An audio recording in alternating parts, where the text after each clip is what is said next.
I would request our honored dignitaries, our guests, our principal, members of the GB, whoever are present here, to please join us in lighting the lamp.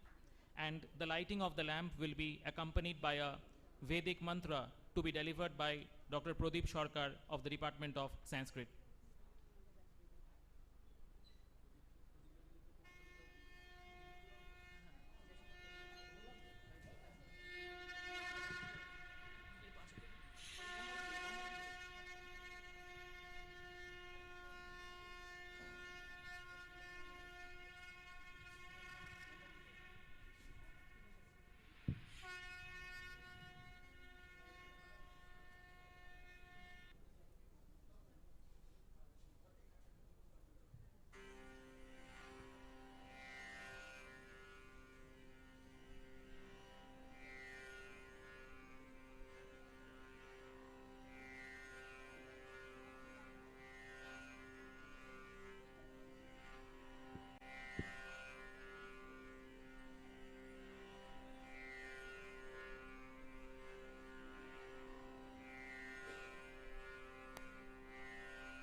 Deepjyoti परमज्योति Deepjyoti जनार्दनः दीपः हरतु मे पापम् दीपज्योति नमस्तुते शुभं करोतु कल्याणम् आरोग्यं सुखसम्पदाम् द्वेषबुद्धि विनाशाय आत्मज्योति नमस्तुते शुभं करोतु कल्याणम् आरोग्यं सुखसम्पदाम् द्वेषबुद्धि विनाशाय आत्मज्योति नमस्तुते आत्मज्योति प्रदीप्ताय ब्रह्मज्योति नमस्तुते ब्रह्मज्योति प्रदीप्ताय गुरुर्ज्योति नमस्तुते गुरुर्ज्योति नमस्तुते सर्वे भवन्तु सुखिनः सर्वे सन्तु निरामयाः सर्वे भद्राणि पश्यन्तु मा कश्चित् दुःखभाग् भवेत् ॐ शान्तिः शान्तिः शान्तिः सर्वशान्तिः हरिः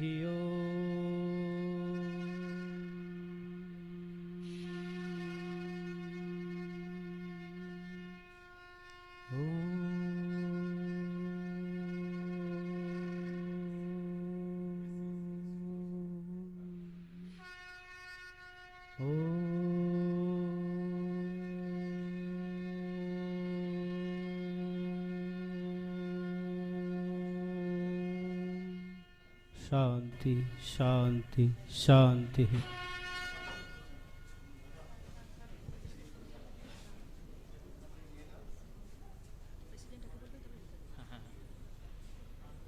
With the lamp now lit, we can begin the proceedings of our seminar.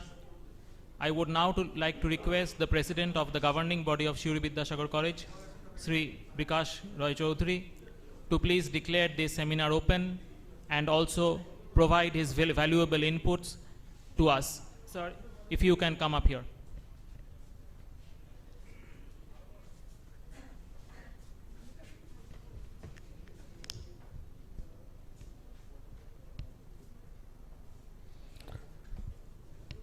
নমস্কার। আজকে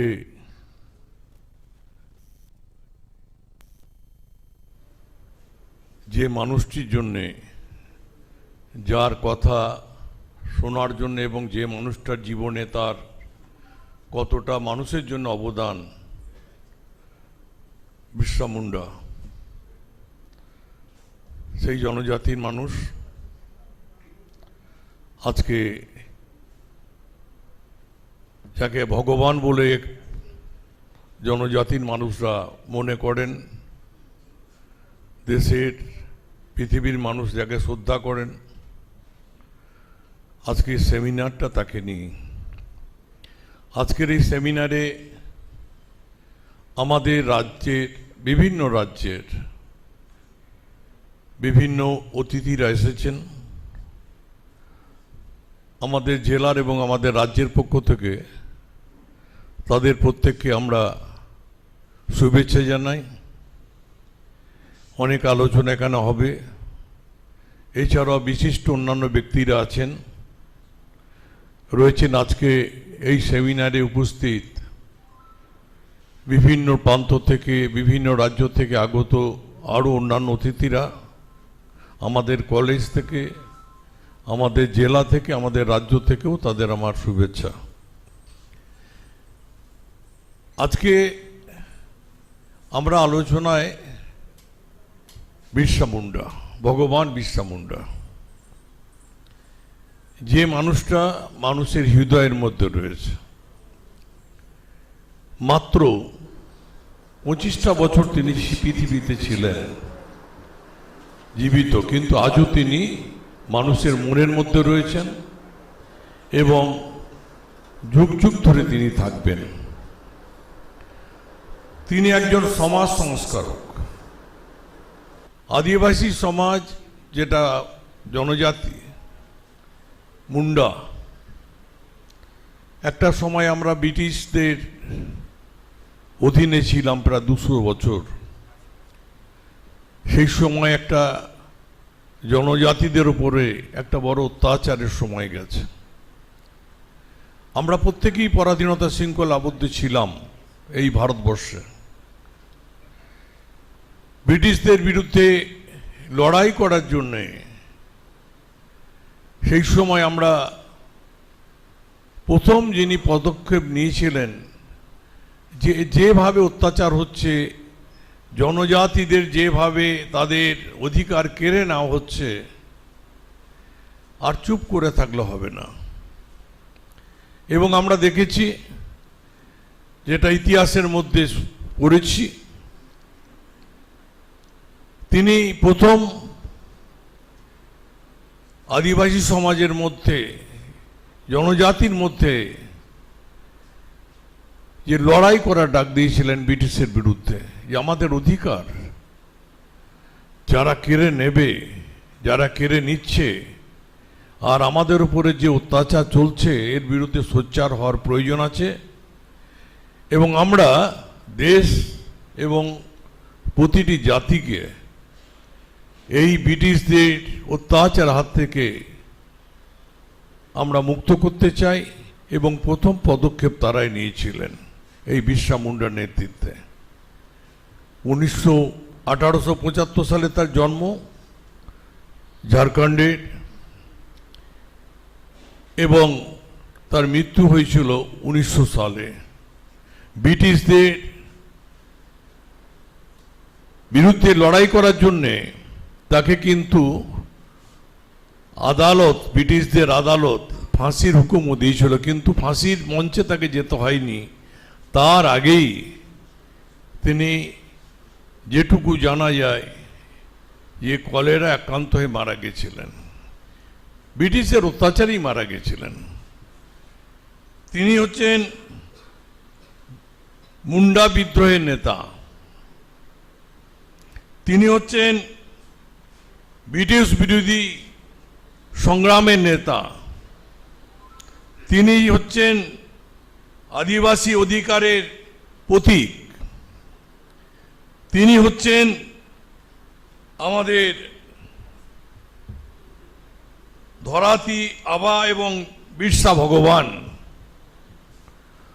তো আজকে দেশ স্বাধীন হয়েছে, আমরা সবাই স্বাধীনতা পেয়েছি, নিজের মতামত আমরা প্রকাশ করি, কিন্তু এরা স্বাধীনতার জন্য প্রথম আলো দেখিয়েছিল, প্রথম যে না ব্রিটিশদের পরাধীনতার শৃঙ্খল থেকে আর অত্যাচার নয়, অনাচার নয়, আমরা স্বাধীন ভারতবর্ষ চাই। এবং আজকে আমরা স্বাধীন হয়েছি, কিন্তু আমরা তাদের ভুলিনি। এর সঙ্গে আরও জনজাতি আছেন,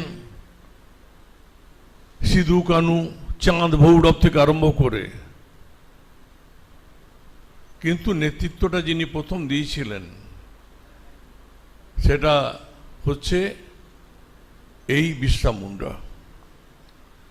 আজকে আমরা তাকে শ্রদ্ধা জানাই, এবং আজকে যদি এই সকল সংগ্রামী বিপ্লবীরা যদি সেই সময় দিশা না দেখাতেন, তাহলে কিন্তু আমরা আজকে এই স্বাধীন দেশে পরিণত হতাম না। তারপরেই তো আস্তে আস্তে মানুষের সচেতনতা বেরোচ্ছে, দেশে বিভিন্ন বিপ্লবীরা এগিয়ে গেছেন, আন্দোলন হয়েছে, ব্রিটিশকে আমরা এই ভারত থেকে বিতাড়িত করেছি। এবং সব থেকে যেটা ব্যাপার বড়, এই যে জনজাতি জাতি, তারা তাদের যে অধিকার, সেই অধিকারটা পুরোপুরি কেড়ে নেওয়া হয়েছিল,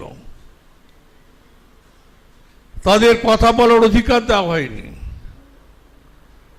তাদের বিনা পারিশ্রমিকে কাজ করানো হতো। আজকে সেই বিপ্লব যদি এরা না করত, ভগবান বিরসা মুন্ডা যদি এগিয়ে না আসতেন আদিবাসী সমাজ জনজাতিকে নিয়ে, তাহলে কিন্তু আমাদের এখনো বোধহয় এই পরাধীনতার শৃঙ্খল আবদ্ধ থাকতে হতো। তাই আজকে তাকে নিয়ে যে আমাদের সেমিনারটা, আমি যারা উদ্যোক্তা আছেন তাদেরকে আমি শুভেচ্ছা জানাই, এবং আজকের এই সেমিনার সাফল্যমণ্ডিত হোক, এবং সেমিনার ইজ ওপেন, আমি এই কথা ঘোষণা করে এই আলোচনা শুরুর জন্য আপনাদের আবেদন করছি। আমি খুব দুঃখিত, আমার আগে থেকে অনেকগুলো প্রোগ্রাম আছে বিভিন্ন জায়গায়, তো যার জন্য আমার বিভিন্ন বিধানসভায় আমাকে যেতে হবে। এখন নগরী অঞ্চল, তারপরে রাজনগর, ভবানীপুর, তাঁতিপাড়া, সবাই আমার জন্য অপেক্ষা করছে। তো আপনারা কিছু মনে করবেন না, এটা আমার ইচ্ছাকৃত নয়, আমি আপনাদের কাছে ক্ষমা প্রার্থী। যারা এসেছেন তাদের কাছে আমি ক্ষমা প্রার্থী যে আমি বেশিক্ষণ সময় আপনাদের দিতে পারছি না। ভালো থাকুন, সুস্থ থাকুন, এবং আজকের সেমিনার সাকসেসফুল হোক, এটা কামনা করি। নমস্কার।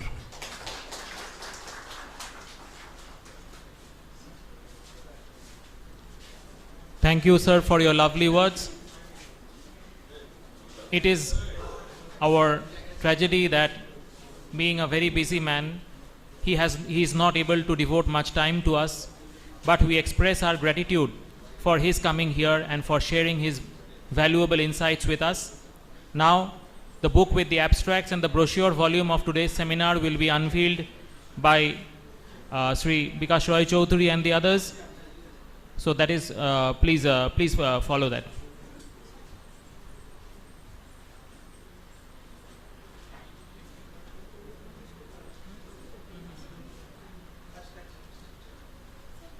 The book of abstracts will now be unveiled.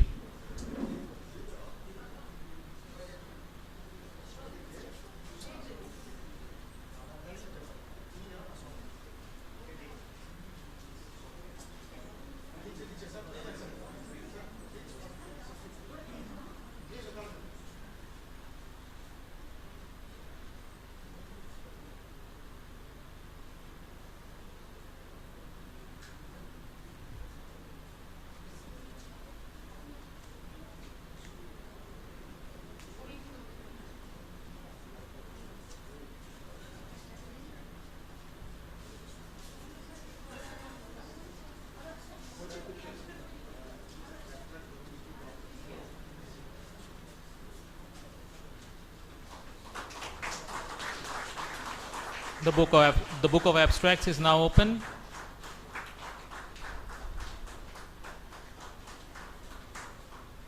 Music has always been a very powerful medium to inspire the collective spirit.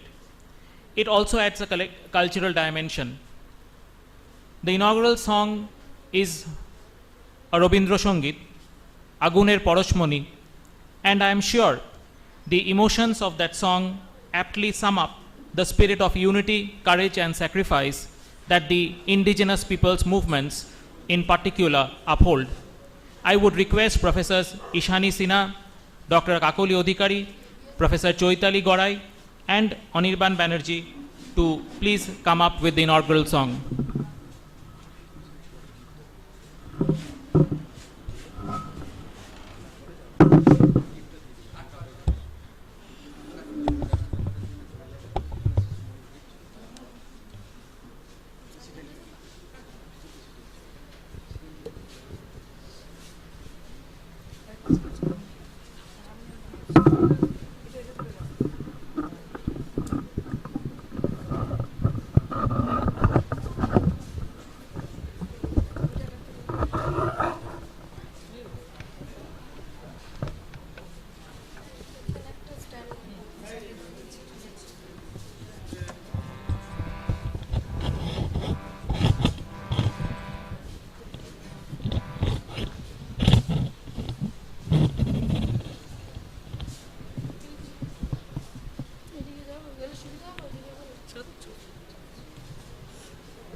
Hello, hello, hello.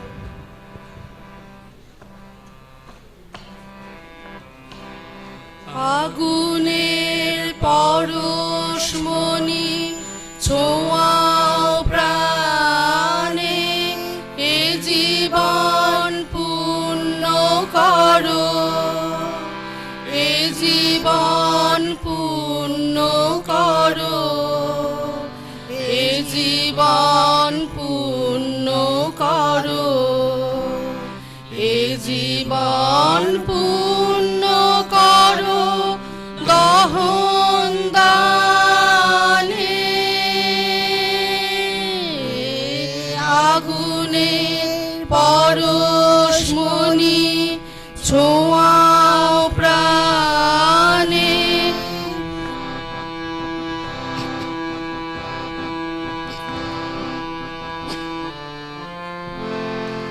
আমার দেহ খানি তুলে ধরো, তোমার দেবালয়ের প্রদীপ করো।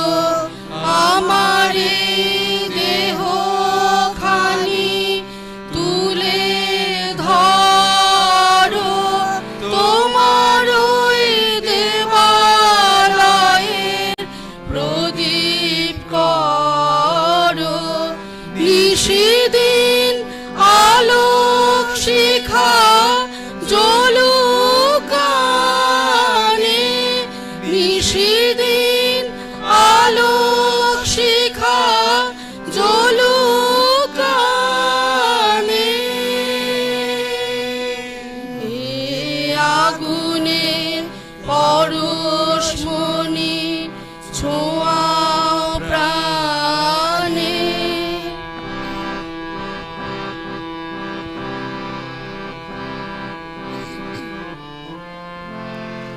আধারের গায়ে গায়ে পরস্তব, সারা রাত ফোটাক তারা নব নব।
Now, we would like to honor our guests with a token of gratitude on behalf of the college. These tokens will be gifted by the principal, Suri Vidyasagar College, and Dr. Dasharath Murmu, convener of the seminar.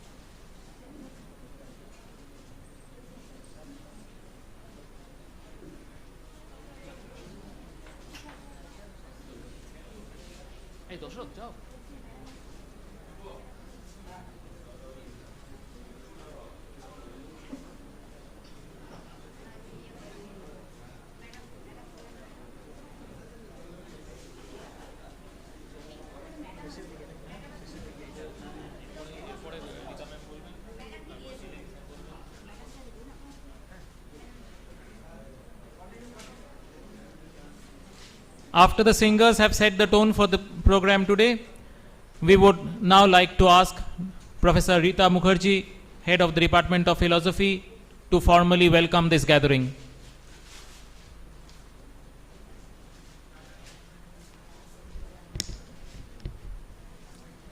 Good morning to all.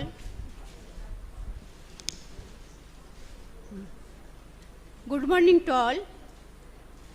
It is with immense pleasure and great honor that I extend a warm welcome to all of you to the international seminar on Birsa Munda and Janajatiya indigenous peoples movements organized by Suri Vidyasagar College on 29th and 13th August in collaboration with Indian Council of Social Science Research, New Delhi.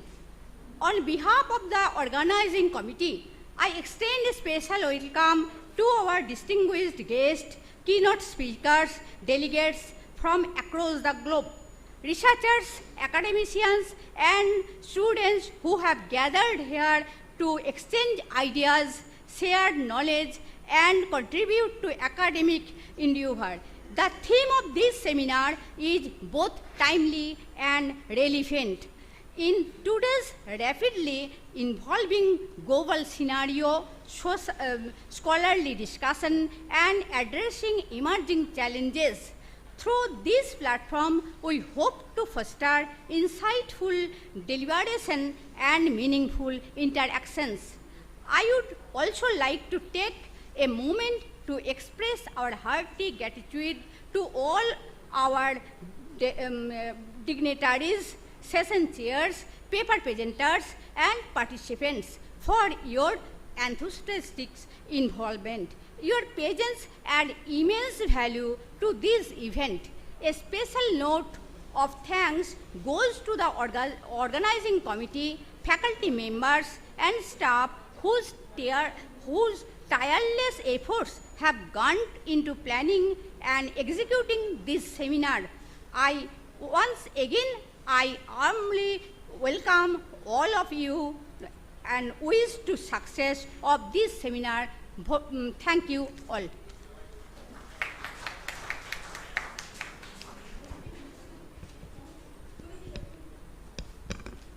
Thank you, Professor Mukherjee, for welcoming us to this occasion. Now I would like the special guest of today's opening program in the inaugural function, Dr. Lokhinarayan Mondal, to please inspire us with his words of guidance. Dr. Mondal.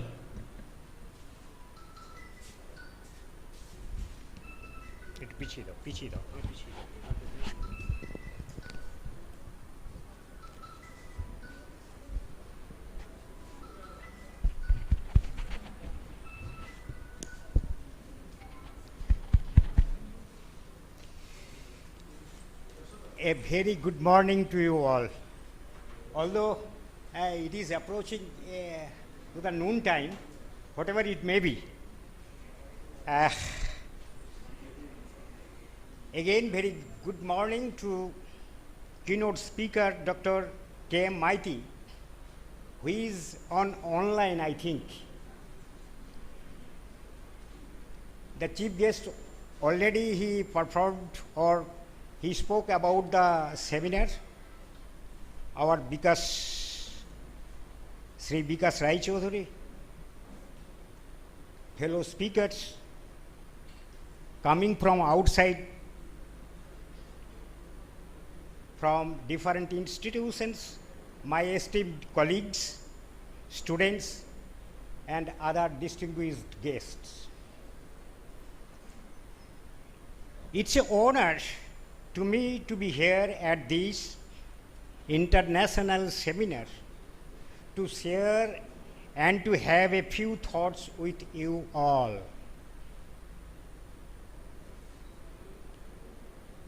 Yes, I am Ellen Mondal, happened to be once upon a time a student, a teacher, a principal, and now a member to GB of this college. As an active member, I do welcome you all at Suri Vidyasagar College, the district town, Suri, which is considered as the backward district, comprising of scheduled castes and scheduled tribe too, in large numbers. Today, the international seminar is organized in a short period of time, say it within 3 days. Even yesterday night, I came to know through the program schedule that I am to introduce just after welcome address as guest of honor. As you know, that the theme of the seminar is on Birsa Munda and Janajatiya, which is indigenous people movement.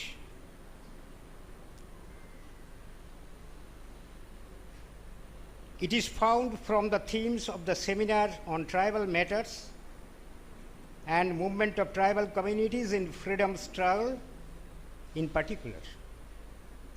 It is a multifarious matter to be discussed for the upliftment and welfare of the STS. As to say, the scheduled tribe in India, it is about 705 types of tribes, especially the Bhils comes from Rajasthan, Gujarat and Maharashtra, and also Madhya Pradesh comprises of 37%, that is 10 million.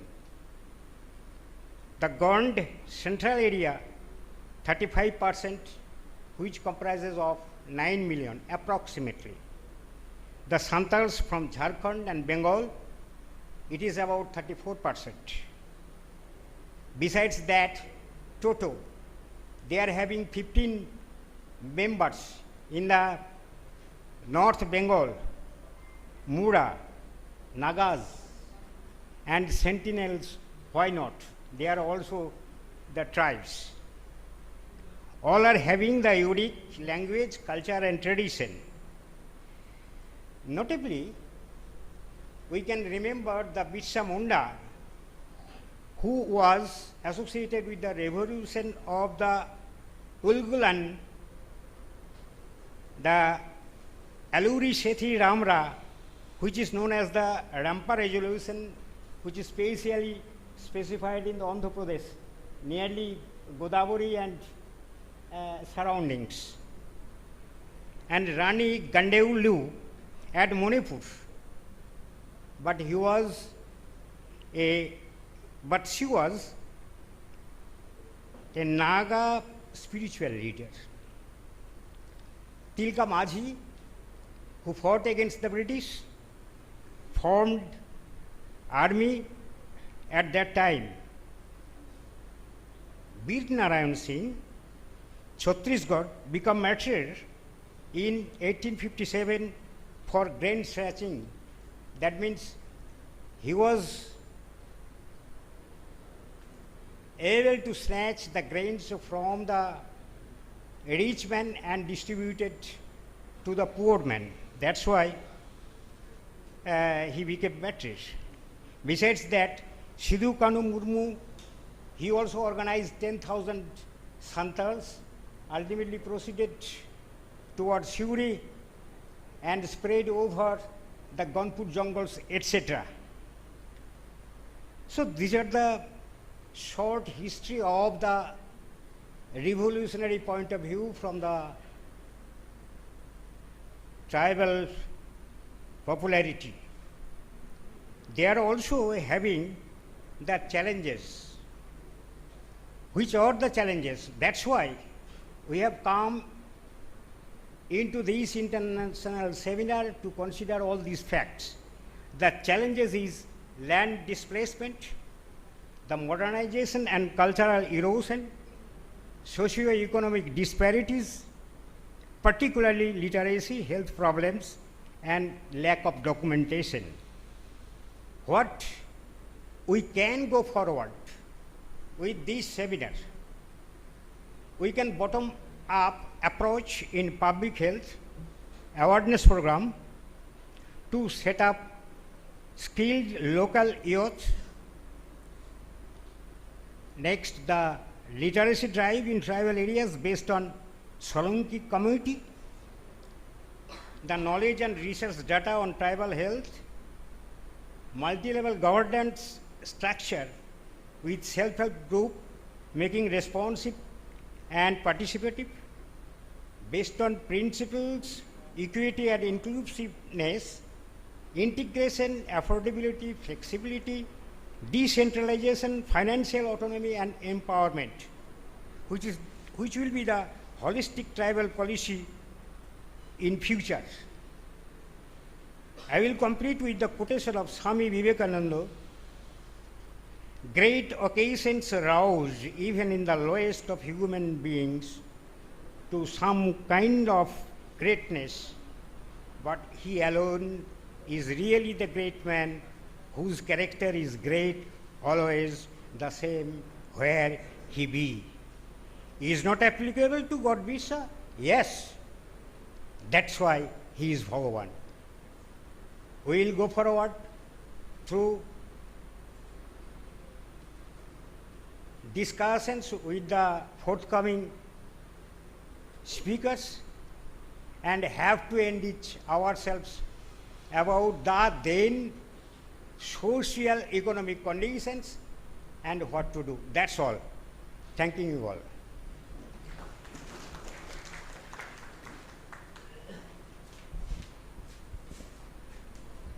Thank you, Dr. Mundal, for your words of guidance, inspiration and wisdom. Now I would like to ask the Principal, Suri Vidyasagar College, Dr. Tapan Kumar Poricha, to share his thoughts with us. Sir, please.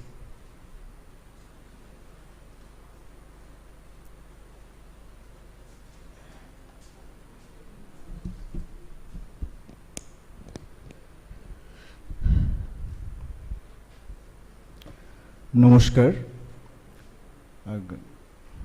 Good morning. Very good morning to all the participants, distinguished ladies and gentlemen on the dais and in front of me. I welcome you all on behalf of this college in this seminar whose topics is already known to you. Since we are running late, I think the purpose for which we have assembled here is to exchange our views and ideas, because without exchange of views and ideas, we cannot go beyond where we are at present. And in this seminar, actually 7 states from the West Bengal, from the India, and 1 abroad from Switzerland, speakers are here to exchange the views. Peoples, actually the academicians on the dais from Kerala, from Karnataka, the keynote address will be delivered by KMIT. He is from Karnataka. and other states, Tamil Nadu, in front of me, Jharkhand and Odisha, in West Bengal, and from all these states and beyond, people are participating here. So I think the purpose or the motto in the NEP 2020, the inclusion in the higher education, inclusion in all from the society is very much needed if we want to go beyond where we are. So societal reforms is very much needed. We have a long past, we have a colonial history, but that is past. And it is around 80 years has been since we have got our independence, but still our peoples are called marginal peoples. Our peoples, they are detached from the mainframe. So all must be included and should be in the feeling that we are in one. Birsa Munda, as already spoken by the speakers, and there is a special session on Birsa Munda. Other topics will be discussed, and I think this seminar will be actually in the sense international, from where we can give some input to the society, to the India government, and to the whole world about our heritage, about our possibilities, about something that can reform whole world, particularly for the mankind. So once again, on the dais, you are already familiar with the persons.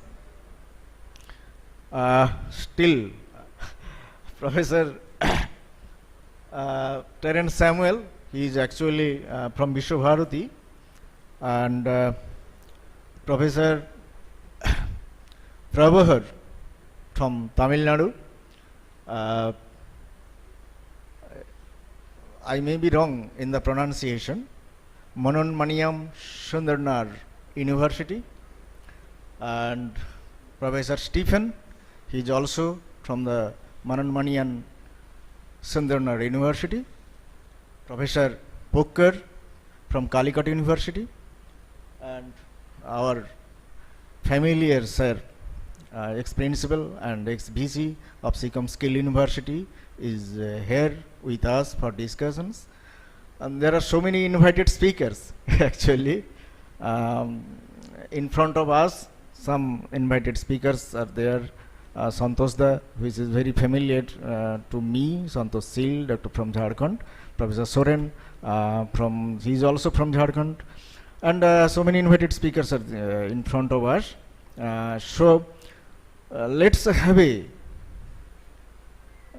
wonderful sessions, academic sessions. Let's discuss, let's know our society, and give your comments so that a report can be prepared for the mankind. Namaskar, my heartful pranam, regards to Birsa Munda, and also the others, Shido, Kanhu, and other peoples. As we know, in West Bengal actually the tribal movement starts with the Chuar Bidroho, and in the Midnapur, basically it was in the Midnapur district, and even it was a remarkable impact on the society.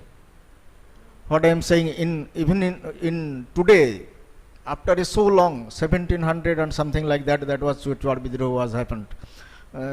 It is in history, basically it was called the Bidroho, rebellion of the farmers, but that is far beyond of that. and Munda Vidroho, which is actually headed by the Birsa Munda, already we are acquainted with, and we will discuss on the full day. So my regards to all the leaders, all the persons who actually fights for their own, for their people, and as a whole for India. নমস্কার, সবাই ভালো থাকুন, stay well, be smile for the next 2 days. Enjoy the day. There may be some setback on the organization, but forgive that, and I hope that these shortcomings will be overcome on discussions. Thank you all. Thank you organizer, particularly the convener, Dasarath, for organizing such a wonderful event. And I must say that initially the proposal was given from Adivasi Mahila Sangathan, and in fact since government is not giving any fund to NGOs, so ultimately we take the responsibility. But convener is in a stress because no fund has been received yet. so let's enjoy with let's enjoy, let's enrich, and I think the sessions will be wonderful. So please please be patient till the end of the sessions tomorrow. Be with us.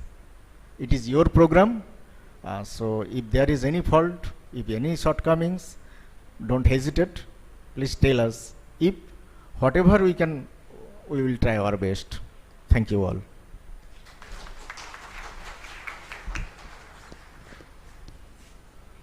Thank you, sir. Now I would like to ask the convener of today's seminar, Dr. Dasarath Murmu, to deliver the vote of thanks.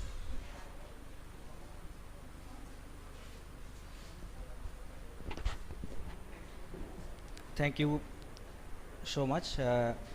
Now this is also an important part of the session, that is ethical part, that we can give that vote of thanks ethically. So that what I am going to say some words. Already our keynote speaker, Professor K.M. Maitri, has been joined online. He is now as Kumbha. If you can see the screen, he is already here. So we are very much late running, so we have to start the academic discussion immediately. So honorable dignitaries on the dais and respected speakers, distinguished guests, dear colleagues, beloved students, and ladies and gentlemen, it is my proud privilege and solemn duty as the convener of this international seminar on Birsa Munda and Janjatiya indigenous people movement to propose the vote of thanks. At the outset, I express our deep gratitude to the Indian Council of Social Science Research, ICSSR, New Delhi, for their generous support and faith in this endeavor. Their encouragement gives us the courage to dream and the means to transform that dream into reality.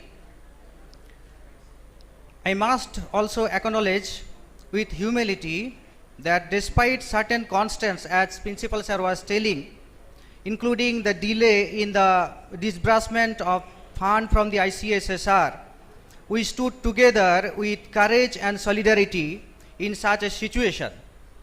And the generosity of colleagues and friends enable us to overcome obstacles and remain true to our commitment to Birsa Munda's legacy. A special word of gratitude goes to my esteemed friend and colleague Dr. Dinesh Kumar Das of the college, whose personal support actually made it possible to host one of our distinguished international invited speaker. My heartfelt thanks go to the principal of Suri Vidyasagar College, respected Dr. Tapan Kumar Paricha, who continuously constant guidance and encouragement and leadership really inspired us and to carry forward the program. I extend my profound appreciation to all the invited speaker, keynote speaker, paper presenters both from India and abroad.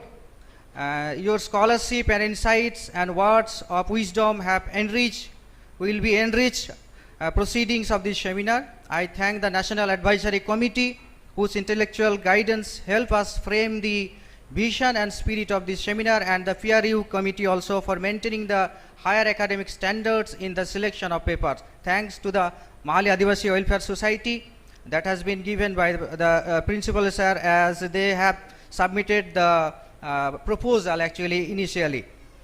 And a very special word of appreciation goes to Professor Partho Shankha Majumdar sir of the Department of History of this college, whose artistic vision and scholarly spirit, you can see the decoration from the stage, from the gate to the stage, wonderfully decorated. Thank you so much, sir. And I owe to a deep debate and gratitude to the teaching and non-teaching staff of the Suri Vidyasagar College, whose cooperation, discipline and volunteer spirit turned challenge into smooth coordination. My gratitude also extend to the students and research scholars who brought energy, curiosity and sincerity to this seminar. I thank the press, photographs, technical experts and media partners movement to ensure each to wider world. Above all, I acknowledge every unseen hands. The seminar is more than an academic event. It is a celebration of Birsa Munda's 150th birth anniversary, a tribute to Adivasi, indigenous, Janajati resilience and a pledge to carry forward the vision of justice, dignity and truth. Dhanyavad. Thank you. Johar.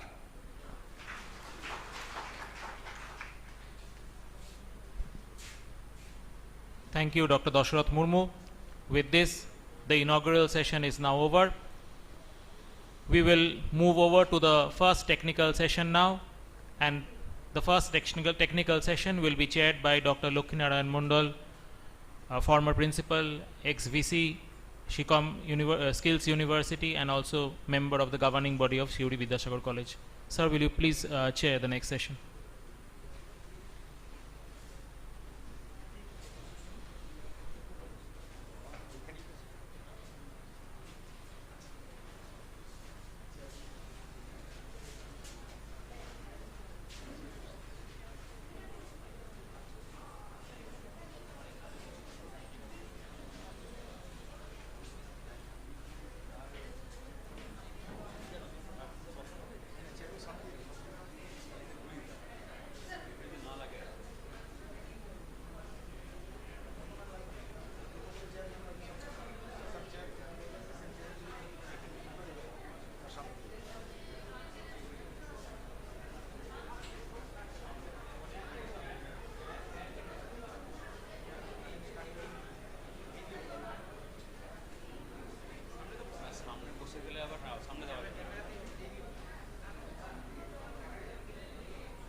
Thank you all. Now we will directly go to the academic session. That is the first academic session that will be online. And now we will connect with Professor Dr. K. Metri sir, who is joining us online. This session will be chaired by Professor Dr. Lokhi Narayan Mandal. So I request sir to continue the session. I want to hand over the charge, sir. Please.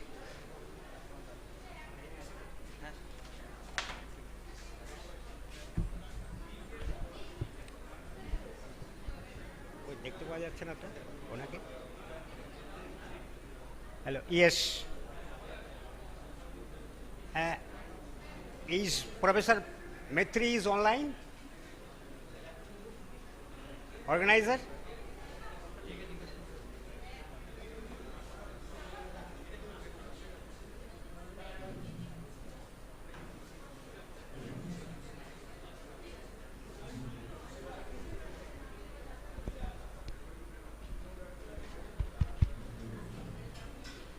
Online হয়ে গেছে?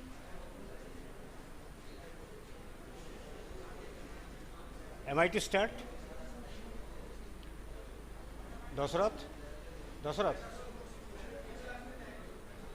Professor Metri is it online?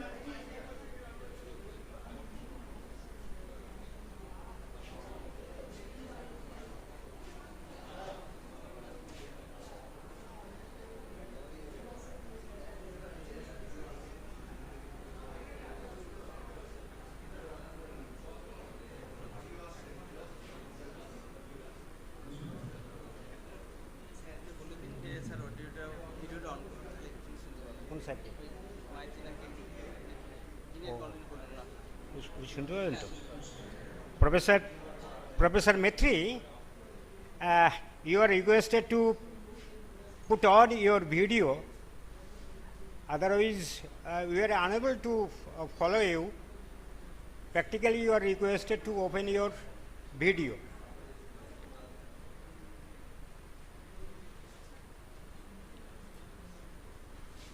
Do you hear me, sir?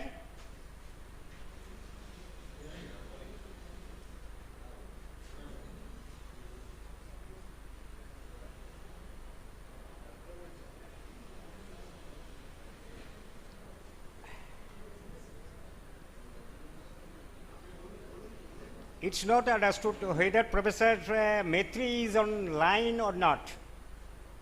Requested to come in. Okay. Yeah. He's here. I am in line.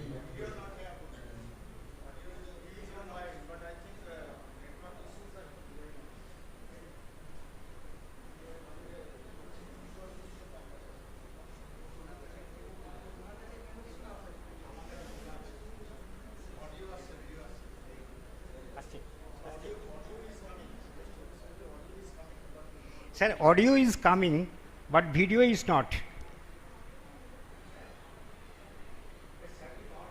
May I get the help from your side? Or is there any technical fault from our side? We cannot understand. Organizer, please see. Professor Metri should be on visual.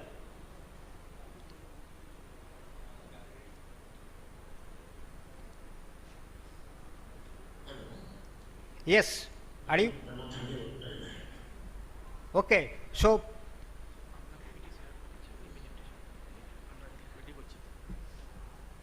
okay. Welcome, Dr. K. Metri.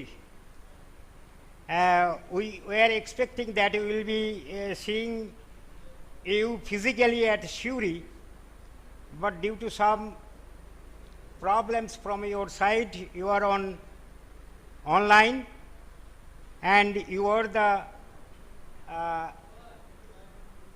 key speaker, keynote speaker in this occasion.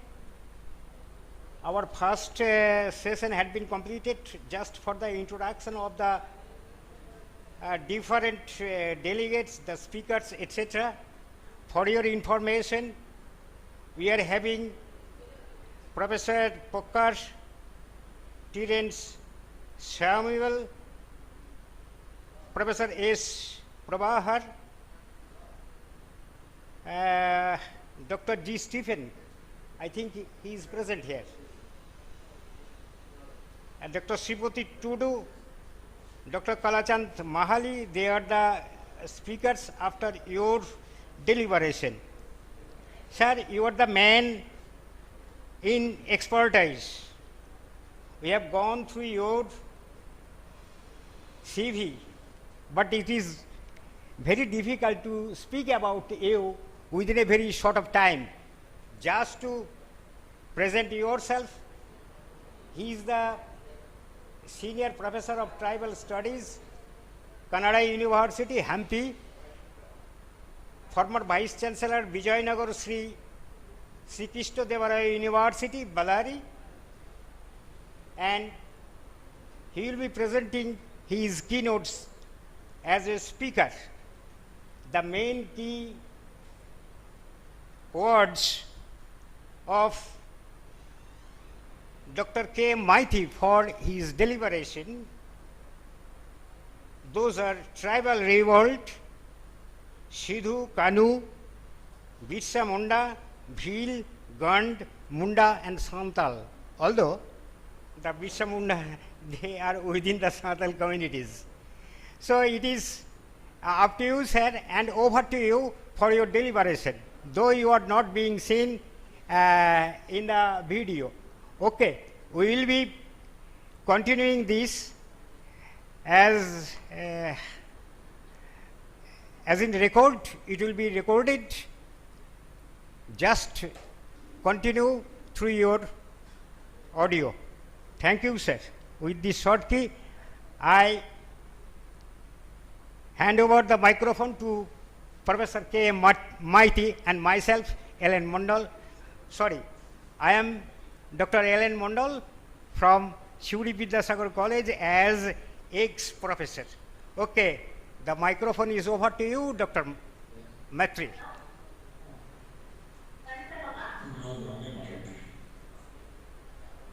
Okay, thank you, sir.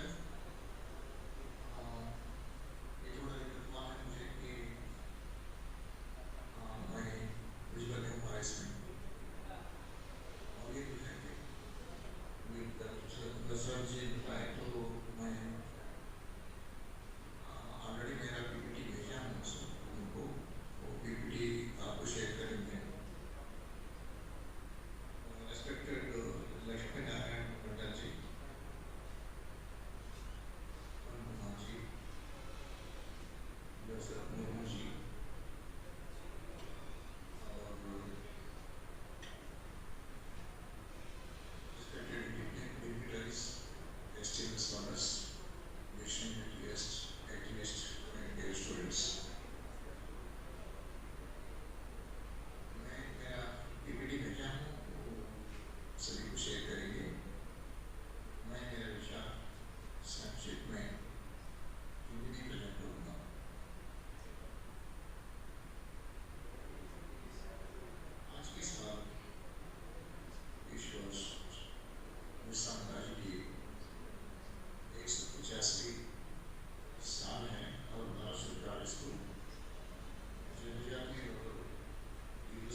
का ज़्यादा ध्यान देने के लिए भारत सरकार ने इस वर्ष आदिवासी की गौरव दिवस के जैसा मना रहे हैं और पूरा भारत की जो आदिवासियों की तंदुरुस्त है उसको कार्य करने की और उसको सुलझाने की कोशिश कर रहे हैं।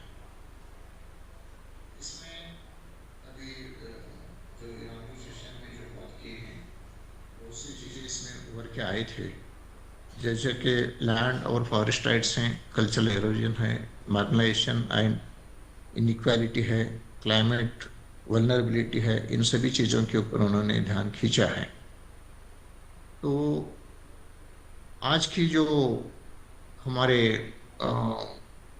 समस्याएं हैं आदिवासियों की, उसको डॉक्यूमेंट करने की ज़रूरत है और ये समस्याएं जो हैं इनके ऊपर एक रोड मैप होने की ज़रूरत है और इसको सुलझाने की भी कुछ चीज़ें इसमें आने की ज़रूरत है, ऐसा मुझे लगता है।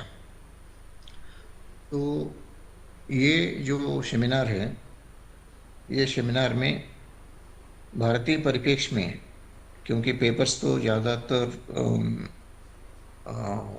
वेस्ट बंगाल के हैं और अलग राज्यों से कम हैं और भारत के बाहर से भी बहुत कम पेपर हैं इसमें, लेकिन जितने भी पेपर हो उन पेपरों में आदिवासियों की जो पीड़ा है उसमें उभर के आएगी, उसके ऊपर एक रोड मैप बनेगी और उसके मुताबिक ये जो सेमिनार की जो मकसद है, एम्स है, ऑब्जेक्टिव्स है, वो फुलफिल होगी।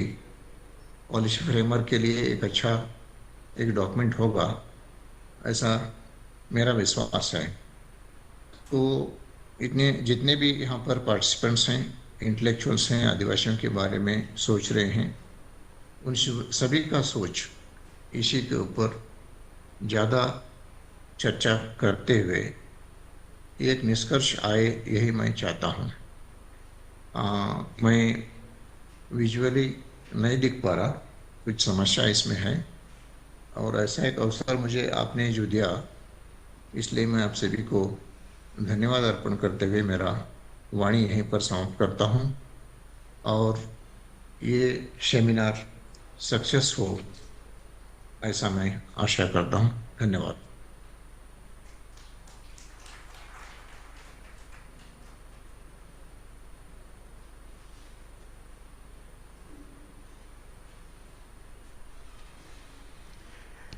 Thank you, sir. You depicted the whole of the tribal community revolution in a very precise form that will actually help other speakers to go inwardly for the discussions in relation to the tribal revelation. Thank you very much. And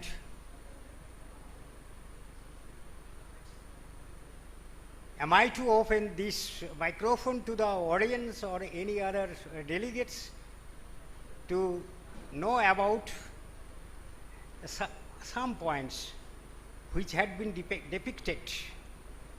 If there is no hands up, so this is all about the keynote conclusions by Dr. K.M. Maitre.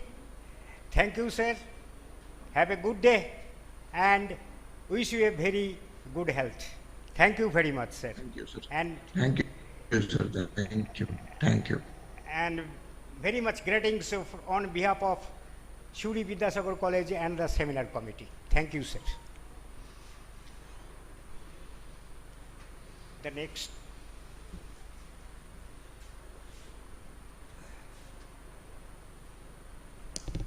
Thank you very much, sir. Now we'll go directly to the next session, that is Professor P.K. Pokar, sir. He will deliver the lecture, and the session will be chaired by Professor Pokar, sir, and Terence, sir. Both will deliver the lecture, and session will be chaired by Dr. Sushant Kumar Bardhan from English Department, Suri Vidyasagar College. Please, sir, Sushant, I want to take over the chairs. Sir, please continue the session.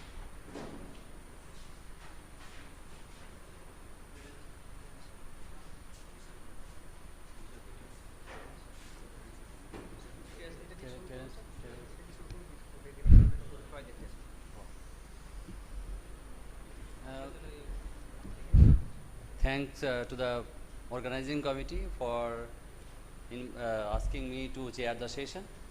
But before going to the discussion, let me just introduce the speaker, because he will talk, Professor Pokkar will talk on interpreting margins and marginals with special reference to Indian tribes. And Pokkar is basically a great renowned speaker and renowned scholar. He is also a literary person. He is not only a professor of philosophy, he is basically the literary artist, because he was he is the former head and the Department of Philosophy, Calicut University, and he was he served as a director of the Institute of State Institute of Languages for 4 years. You see that he is a person not only in the field of philosophy, he is also in the field of language. And he was awarded the Sahitya Academy Award as for writing on literary works. And then he also in 2020 he was honored by Kerala Sahitya Academy for his writing as a single author award. He also guided several doctoral and MPhil theses, and his publications are huge at one level. You see that he published 24 books as well as 40 articles in the different fields of study. And again another very important point is that he served as a Dean of Social Sciences in TE Malayalam University, Thrissur. And then nowadays actually he is also another important work he has done in he has basically edited a trilingual volume, glossaries in science and technology, the Government of India, and that is a very remarkable work he has done, and we hope we will get a very insightful talk from him. Thank you, sir.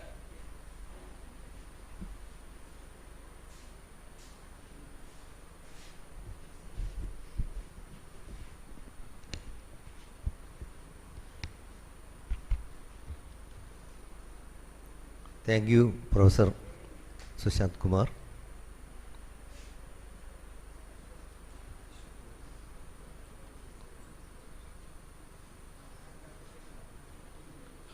Actually, the topic of this seminar is very interesting.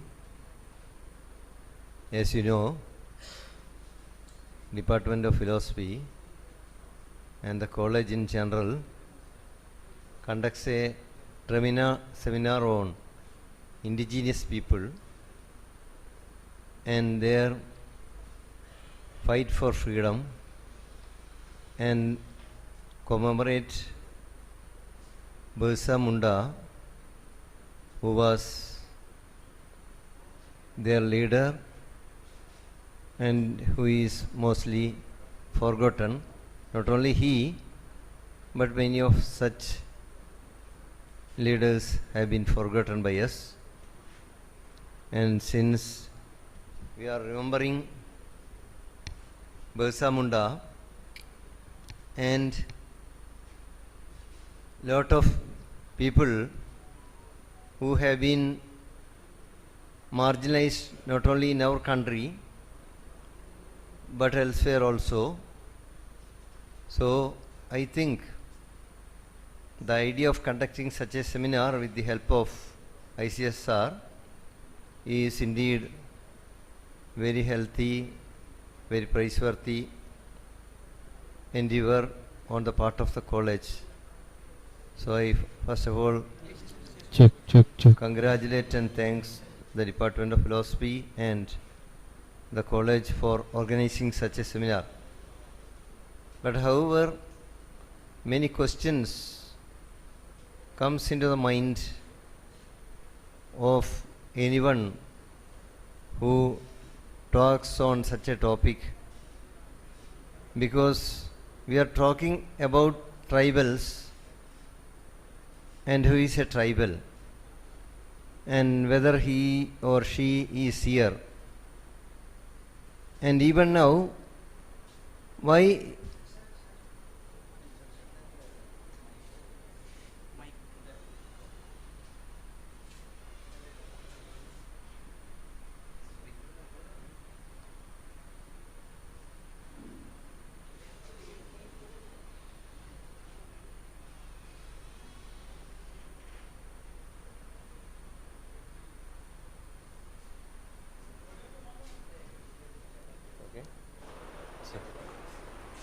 Anyway, at the outset, what I am telling is that even nowadays, in this developed world, tribal communities have been treated as aliens, and we are talking about them as an object, and the way we talk itself is something which brings forth criticism from their side, if at all they are capable of critiquing us. Why all these things happen? That is a philosophical question, and that is why my paper is focusing on the philosophical issue or the cultural issue of treating people, treating the multitude in such a way that they have been either alienated or marginalized or even demonized. And in this paper, I locate three phenomena. One is from the Amazon, and the other is from this our area which is being referred here, Chotanagar Plateau, and the other is my own place, Wayanad in Kerala. So, I hereby focus on these three aspects because when I talk about Amazon, it brings forth the picture in general which is there in the world as a whole. And when I talk about Chotanagpur Plateau, you know, our own place, major place in India, where a lot of resources are there, and the people who live there as tribals from the period of Birsa Munda, and even now they are deprived of all these amenities and even their own land and their own food and all those things they have been deprived of. And when I talk about my own place, Wayanad, I refer to some of the recent incidents, especially one of the struggles which took place there in 2002 and which ended in firing and all.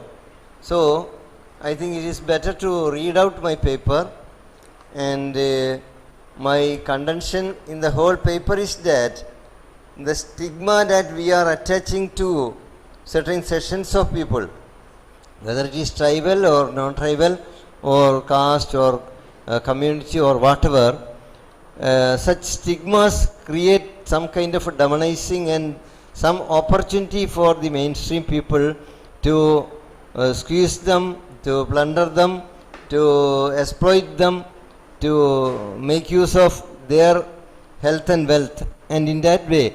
But these are all not something which is done by, exclusively done by some mafia or something of that sort. On the other hand, even the cultural field has some role. Even the philosophers and writers have some role in doing such things. That is my contention. That is why I am focusing on certain phenomenon related to cultural and philosophical issues, because even we people who are educated and who are always involving in the activities of culture and philosophy and literature are also doing the same thing or making the occasion for others to penalize those indigenous people. So, I think I will read out the major part of the paper. I will finish within the limited time. Torrance, need not worry. From Amazon to Chotanagpur Plateau and Wayanad, the nature and culture have been passing through phases of erasure. It is the habitat of not only human beings but also the whole flora and fauna of the land where the indigenous people mainly occupy have been facing the threat of erasure. Such erasures do not happen spontaneously or inadvertently. The approach of and perspectives cultivated through the dominant value system actually leads to the eradication of the tribes and their habitat. In this connection, I am referring to world famous anthropologist Levi-Strauss. Levi-Strauss, you know, he is the protagonist of structural anthropology, and he has written a lot about the life and the culture of tribal people in various parts of the world.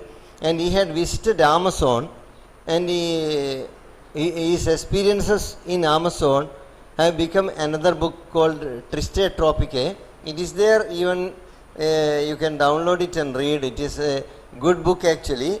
But when we go through that text, we will find that how a Western male look at the other. It is a good book indeed, because he had so much pain, so much trouble. He went through the whole forest and very risky. But however, all these travelogue, as a travelogue, it is very good. But at the same time, when we go through the text, we will find that how a male European looks at the other. That is why Derrida's, you might have heard of Jacques Derrida. The most famous book by Derrida is actually Of Grammatology, and Of Grammatology is based on the critique of Levi-Strauss actually. Why he has written so? We may think people don't understand the Derrida just because they don't understand the culture critique. If someone asks me, why don't I or myself fail to understand him, I will say that because you don't understand the critique of culture. Levi-Strauss is being criticized because he places the tribal community as someone who is inferior, someone who is uncultured, someone who is uncivilized. Not only Levi-Strauss, all we talk about philanthropy, we talk about humanism, we talk about socialism, we talk about Vasudhaiva Kudambakam, so many things we talk. But simultaneously, we treat others as others, and the process of othering is there in the text of Levi-Strauss also. That is what is being discussed by Derrida in his Structure, Sign and Play, which was one of the most famous articles that he had written and later developed into the book called Of Grammatology. I am not going into that details, just gave a hint of that. In the Triste Tropicae, Levi-Strauss expresses his wonder and anxiety on seeing the tribes and their traces within the forest. When we go through the life and culture of Indian tribes, we find the way they have been silenced or kept away from the center of social life, not because of their inability, but because of the way the mainstream interpreted and demonized them. From the ancient days onwards, we get texts of the kind that Levi-Strauss has written. While reading and rereading the text, we find the way the marginalized suffered their life and lost their habitat. Each culture has its own distinct identity and existence. That is most relevant here because Birsa Munda also talked about the distinct culture and identity of the tribal people and the autonomy of their life actually. What is actually being eroded by the intrusion of the colonizers. In one of the early studies on the Mundas, Sharchandra Roy says that they were inferior in culture, although he stood with the tribes while fulfilling the duties as an employee of the government, despite being a supporter of the Munda tribe community. He also had internalized the superior-inferior demarcation of the hegemonic system. Neither Levi-Strauss nor Sharchandra Roy acted against the tribes, but they conceived the ideology of human quality in terms of ruling hegemonic system. Peasant work is an effort to identify the way the indigenous people have been demonized before depriving them of their belongings. Just like the monarchs of Leibniz, multitudes have separate and distinct being. Thomas Hobbes, while conceiving in this connection, we should nowadays realize that Thomas Hobbesian concept of people is being followed in the political system throughout the world. Instead of that, actually, if we follow the Spinoza's concept of the multitude, we will easily realize and recognize that each distinct and separate communities can exist as such without being othered, without being alienated, without being demonized. So, since it is a talk in the Department of Philosophy, especially I am referring to this because instead of learning all these things mechanically, we should learn how to reread these texts in the new context of multiculturalism of the present world. Deforestation and colonization of the tribal people is considered a modern phenomenon. However, when we go through the historical accounts of the writing in India and elsewhere, we find the cultural economic friction between the indigenous people and the colonizing people. Amazon is considered the most diverse and dense rainforest in the world. It is about 6.7 million square kilometers in area. Human presence in the region started at least 11,000 years ago. Of course, recent interventions after modernization of industry and agriculture have been drastic. But the naming of Amazon itself had some hegemonic origins. So wonderfully, in ancient Greece, Amazon, the term Amazon had the connotation of the female dominant culture of certain sex of people, where female was dominant and where the female where the property owners and such things maintained, those communities themselves were branded as Amazons, and from that term actually the term Amazon later come to the tribal community which is spreading across North America as a whole. It is vast forest area, you know. Amazon is vast area, not it is an app on the mobile to buy things. Amazon is the one of the largest rainforest area where hundreds of tribal communities are still alive and occupying, but they are day by day they are losing their amenities, their own land, their own culture, their own food, their own plants, their own atmosphere, everything. That is there. It is not only here, it is everywhere. In ancient Greece, police, the term police stands for city-state. But actually the city-state was occupied by the dominant group of the society. They were guardian class actually. They were the guardian class having property also. And the others who were marginalized were slaves, and they were deprived of all these facilities.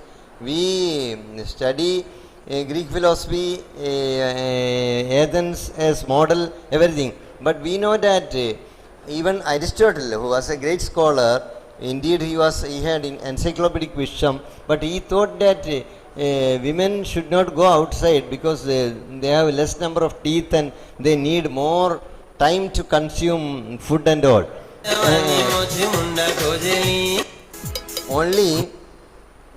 Only Bertrand Russell wrote in his book on science why Aristotle didn't count the teeth of his own wife. Only Bertrand Russell, you know, in 20th century asked the question. It was in 2400 years back. Aristotle talked against not only slaves but also talked against women as a whole. So such things are there in the history of philosophy itself, whether it is in the West or in the East.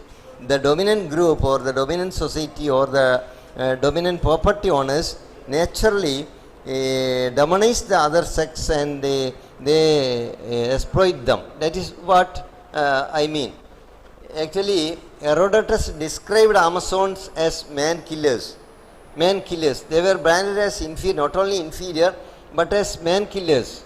In this way, a lot of things are there. I am not going into details since time is limited.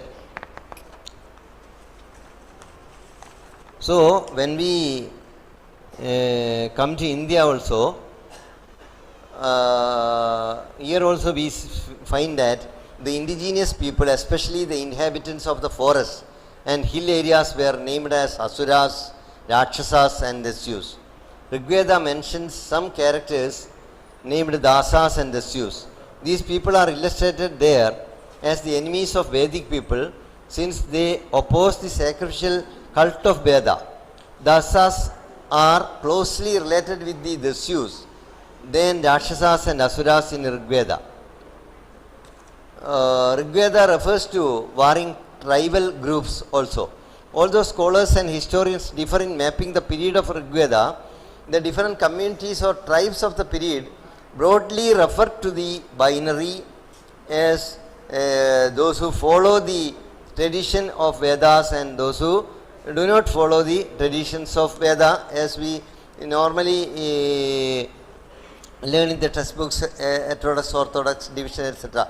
like that. But in one of the authentic studies by Vanaja Ayers on Asuras and Rakshasas in Vedic and Puranic literature, Dr. Vanaja actually did her PhD in Sanskrit University, Kaladi, and she has brought forth how these kinds of alienation was there from the very ancient period onwards in this land.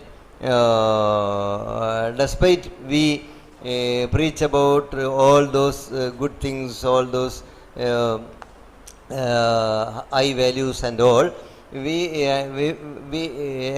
had to face this kind of friction and this kind of warring groups in the history of what is written there. So they are all written, not something somebody guesses it, but the written proof, based on the written proofs that she brings forth all those things. Actually, the dominant group in society dictate the parameters of culture. Even now, what we call culture and civilization rests on the measures dictated by the dominant group. India being a land with different people from very antiquity, such a society and any demarcation based on good, evil, civilized, uncivilized, cultured, uncultured, seems to be imposition based on Shuddhi and Ashuddhi. Such demarcations and identifications demonize multitudes and subjugate them. D.P. Saxena explains the rivalry between different social groups in Rigveda and also shows that the Aryans differentiated themselves from non-Aryans based on the color of the skin and the shape of the nose. Such distinctions indeed point out the way hegemonic ideology penetrated through the history of social life in India. That is quote from D.P. Saxena, Regional Geography of Vedic India, Grantham, Kanpur, 1976. Hence, in almost all continents of the earth, we find the forces of colonization attributing the demonizing features to the indigenous local people.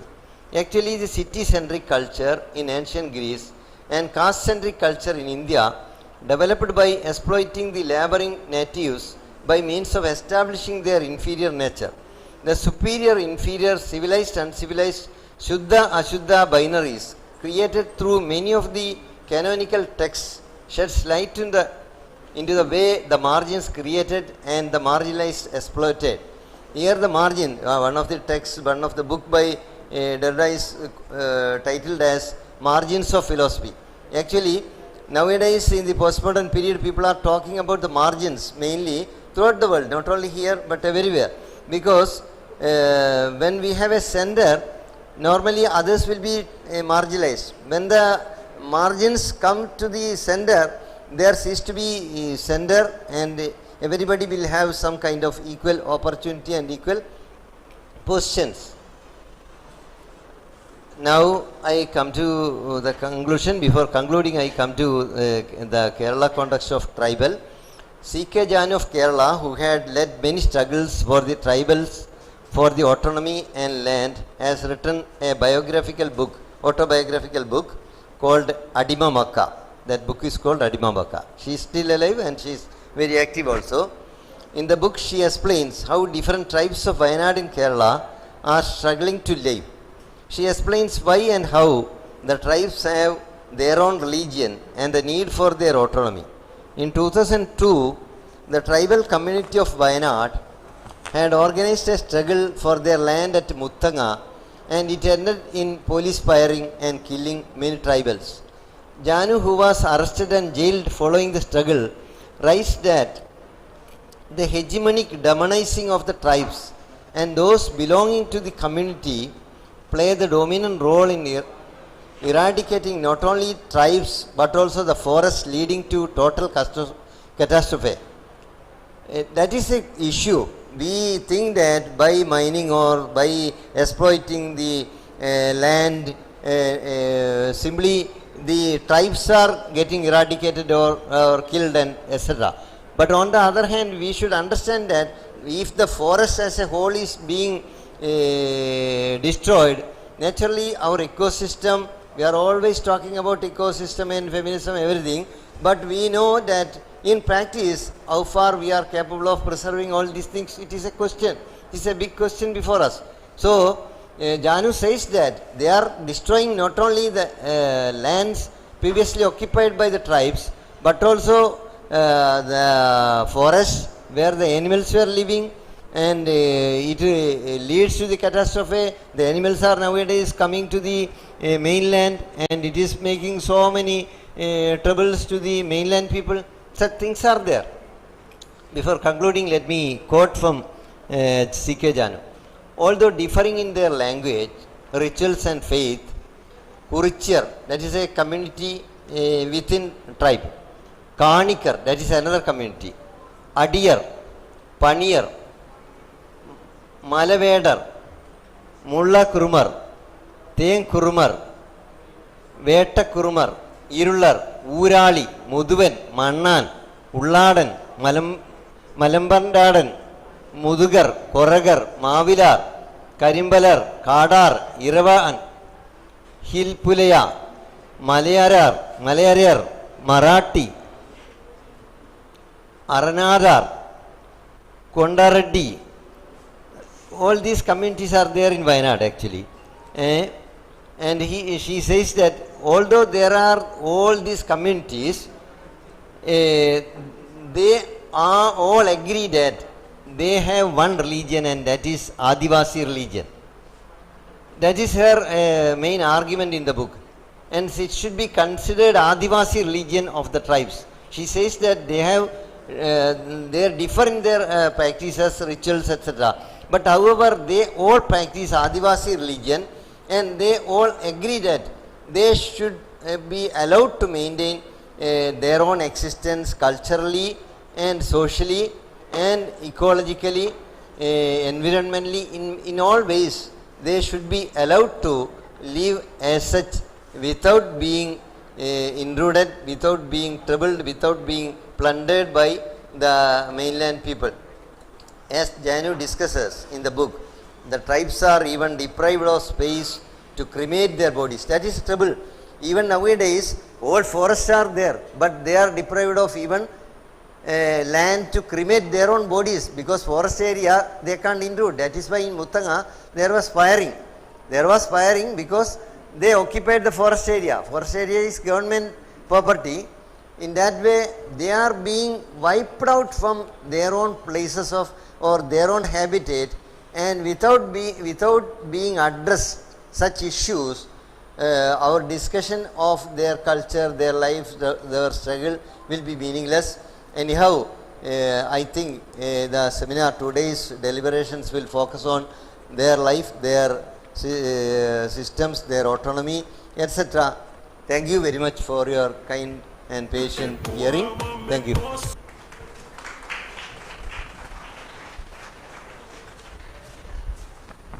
Thank you, Pokkar sir. for your delivering such a nice talk. Actually, you have brought us from Amazon to Perrier to Chotanagpur Malpela too. We, after the conclusion of the Professor Terence Samuel's paper, we will make this the forum for the open discussion. So our next speaker is Dr. Terence MP Terence Samuel. He has been serving Vishwabharati University in the Department of Philosophy and Comparative Religion from 2009 onwards. Is it relevant here? And his work is on Nietzsche. And he was basically a junior research fellow of Indian Council of Philosophical Research. I can enlarge And it a very important point is that his areas of research basically interest. Result of seminar is that Let me it read gives out us that occasion part. to Social and political philosophy, cultural studies, Marxism and post-Marxism, Dalit studies, the post-colonialism, then sociology of religion, then religious studies and existentialism. So these are the wide range of area he covers, and he has already published 2 books, one in Tamil, that is basically antinomies of society, multiculturalism and marginalism, and then another book in English, Sikhism, Subaltern Studies. And his publication, I am saying that books, book chapters 19, journal articles 40, and then paper presented international 18, national 35, then regional 27, and then invited talks 39. He has guided already 5 students have got the PhD degree, including one from our school college, Dasharat Murmu. And he is now the advisory board member of the Indian journal, journal, this is called basically New Research Journal, and another one is that editorial board member of the Indian Journal of Ethics, Logic and Philosophy. Such a great scholar. We are here, we are lucky, we are to have him as a speaker. So may I request Terence for inviting the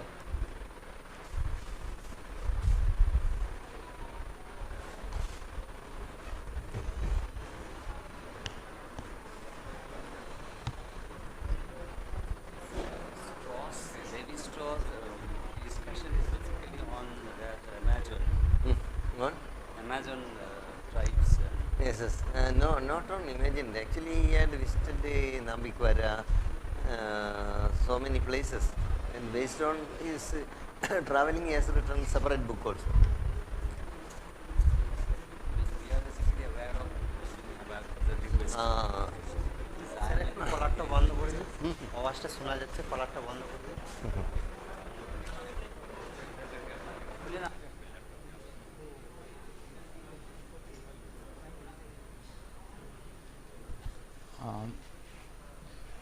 Jai Johar, Jai Bhim. Good afternoon to everyone. I'm so happy to be part of this seminar.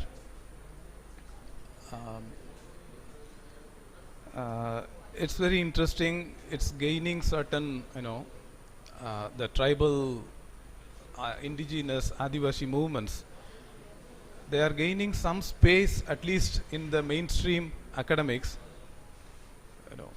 That is a very interesting thing that is happening nowadays with the kind of political awareness of the Mool Nivashis.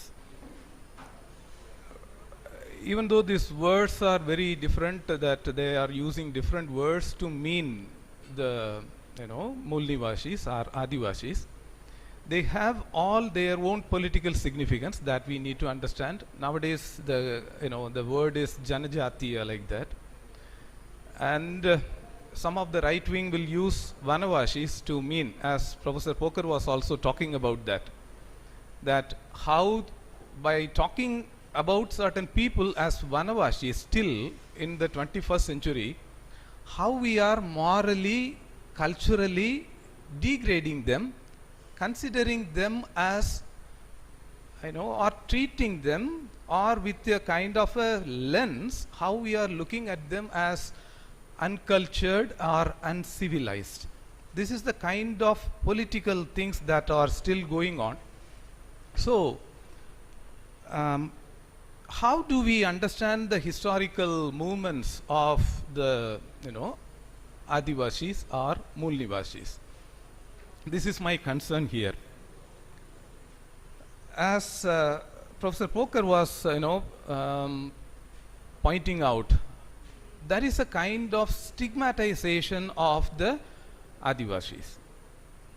And when I came here and I'm working in Vishwavardi, when I'm talking to the students, especially the girl students, I was shocked to hear from them that, their parents used to say to them, you can go and love and marry any boy from the, castes, upper caste, or even the Dalits also, no problem. But be careful not to love or marry a Muslim or a Santal, or don't have that kind of relationships. I was really shocked when I heard all these things from the students. It's not from one student. I was hearing this from students, especially the girl students, and the kind of advice their parents give to the girl students. So I was shocked, and I was thinking about what is happening here. Why the Adivashis are not even treated as equal humans. Why there is no space for them to be treated as humans, but something like subhuman category. So what is this happening here? What is the kind of historical things that are happening here within this society? So what is the root cause of it? That is what my concern was. So I was trying to look into this, issues, being a student of philosophy as well as the religion. And as we know, normally the kind of treatment that we now have is that when as Professor Poker was also pointing out, that the Adivashi religion is different, but still they are now calculated, they are now counted, as part of Hindu religion, like that. But a very interesting thing which happened in Jharkhand is that now they have the option to mention their religion as Sarna, like that. Okay, there may be certain differences, but still their religion was also different, but there is also an attempt to appropriate them within the Hindu fold and call them as Hindus, even though trying to as Professor used the word erasure of their specific identity. So what is really happening in history? How these appropriations become possible? How they are treated as something like subhuman? What really happened in history? This was my curiosity. Out of that curiosity, I was reading and I was trying to find out what are the reasons in India especially about such things. As we know, it is the victor who writes the history. Who is defeated, their voices are not recorded in history. And when a victor writes a history, how the defeated actually are portrayed in the history. Now let us imagine, I was imagining like this. If we have the history written by the Adivashis, let's imagine this question. If we have the history written by the Adivashis, what kind of history it would have been? What we read in the mainstream textbooks, whether the same kind of histories it would be, or what kind of history it would be. Even now, what we find is that if you look at and go to be with the Adivashi communities, and we will understand that they value still the community. The community values are more important for them for the non-Adivashis, it is always the private interest, private property. These become so much important. And so, if those people who had given importance to the communal, property, communal ownership, and who wanted to preserve the community values, if they had written the history, for example, without the having the need to make empires or monarchies, what would have been the history of India today? This was also my question. So I took up certain important clues from what is meant by history actually, and I took some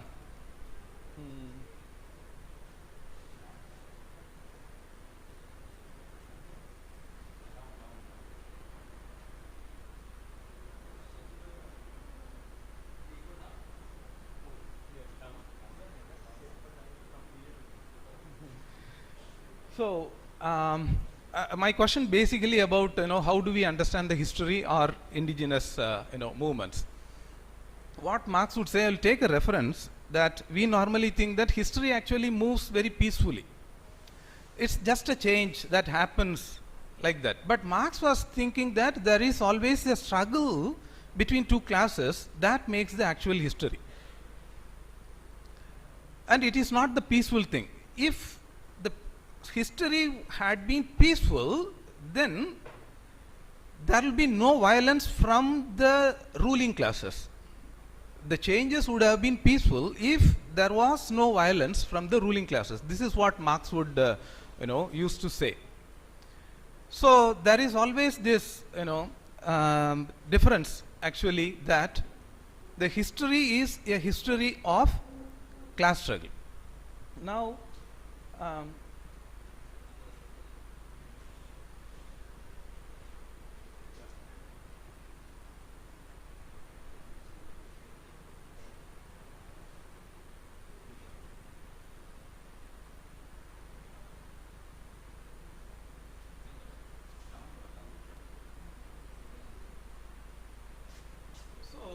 I was trying to understand, we don't have the historical writings of the Adivashi communities about the ancient past, in India especially. So, because all their histories are in the memories, and these memories are passed on traditionally with the people. So, what was was there any kind of a reference about the Adivasi, indigenous communities in the history? This is, what we do is that it is, as the post-colonial writings will say, we have to, our deconstructivist understanding would say that, go against the grain of the text. If you go against the grain of the text, then we will find and read in between the gap, then we will find that what really happened in history. This is how I try to look at the kind of history of the Adivashis in India. So what we find is that, as being told by Baba Saheb Ambedkar in his Revolution and Counter-Revolution, he would say that Indian history is actually a conflict between Buddhist social revolution and the counter-revolution of the caste system, which actually stood for certain private interests. Okay, but whereas the Buddhism stood for some kind of a community interest, as because they were talking about Sangha, and the concept of Anatma means that there is no particular ultimate self. The self is always in the flow. There is no self as which is very strong, which is very rigid, which is indestructible, like that kind of. So when discussing about that, my own professor Muthumohan would say that this the Buddhist idea of this Anatma and Sangha represent the old community values which were actually dying with the emergence of new monarchies like Magadha and Kosala and other things, because Buddha was coming from the Shakya, which was a tribal republic. So when these tribal republic values are erased in the slowly erased in the history with the emergence of monarchies and the empires, Buddha actually wanted to reverse this trend, and he wanted to bring back those community values which were followed in the earlier generation. So this is how we understand from Ambedkar writings. And Ambedkar actually goes a little further.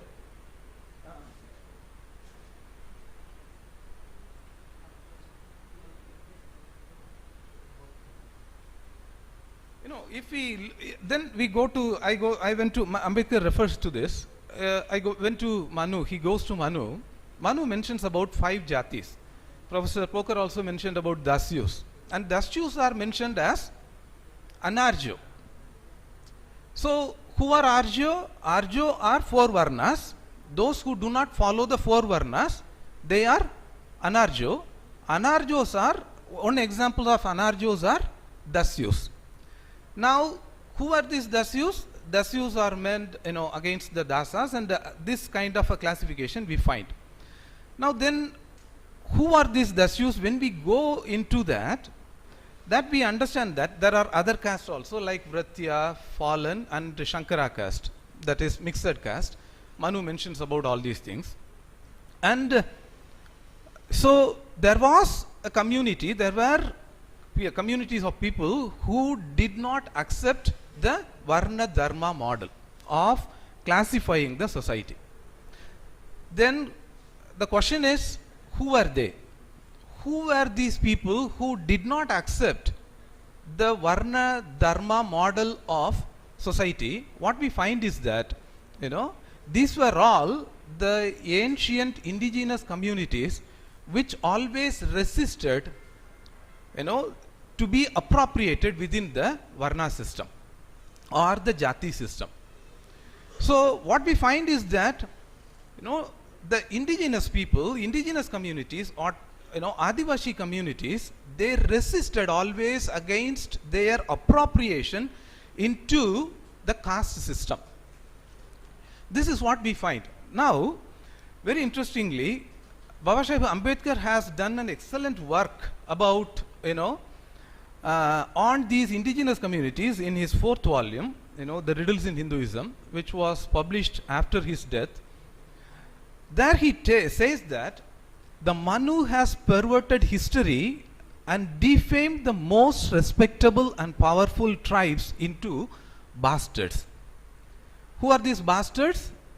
These bastards are the people or the children born of different varnas through Anuloma and Pratiloma marriages. Okay?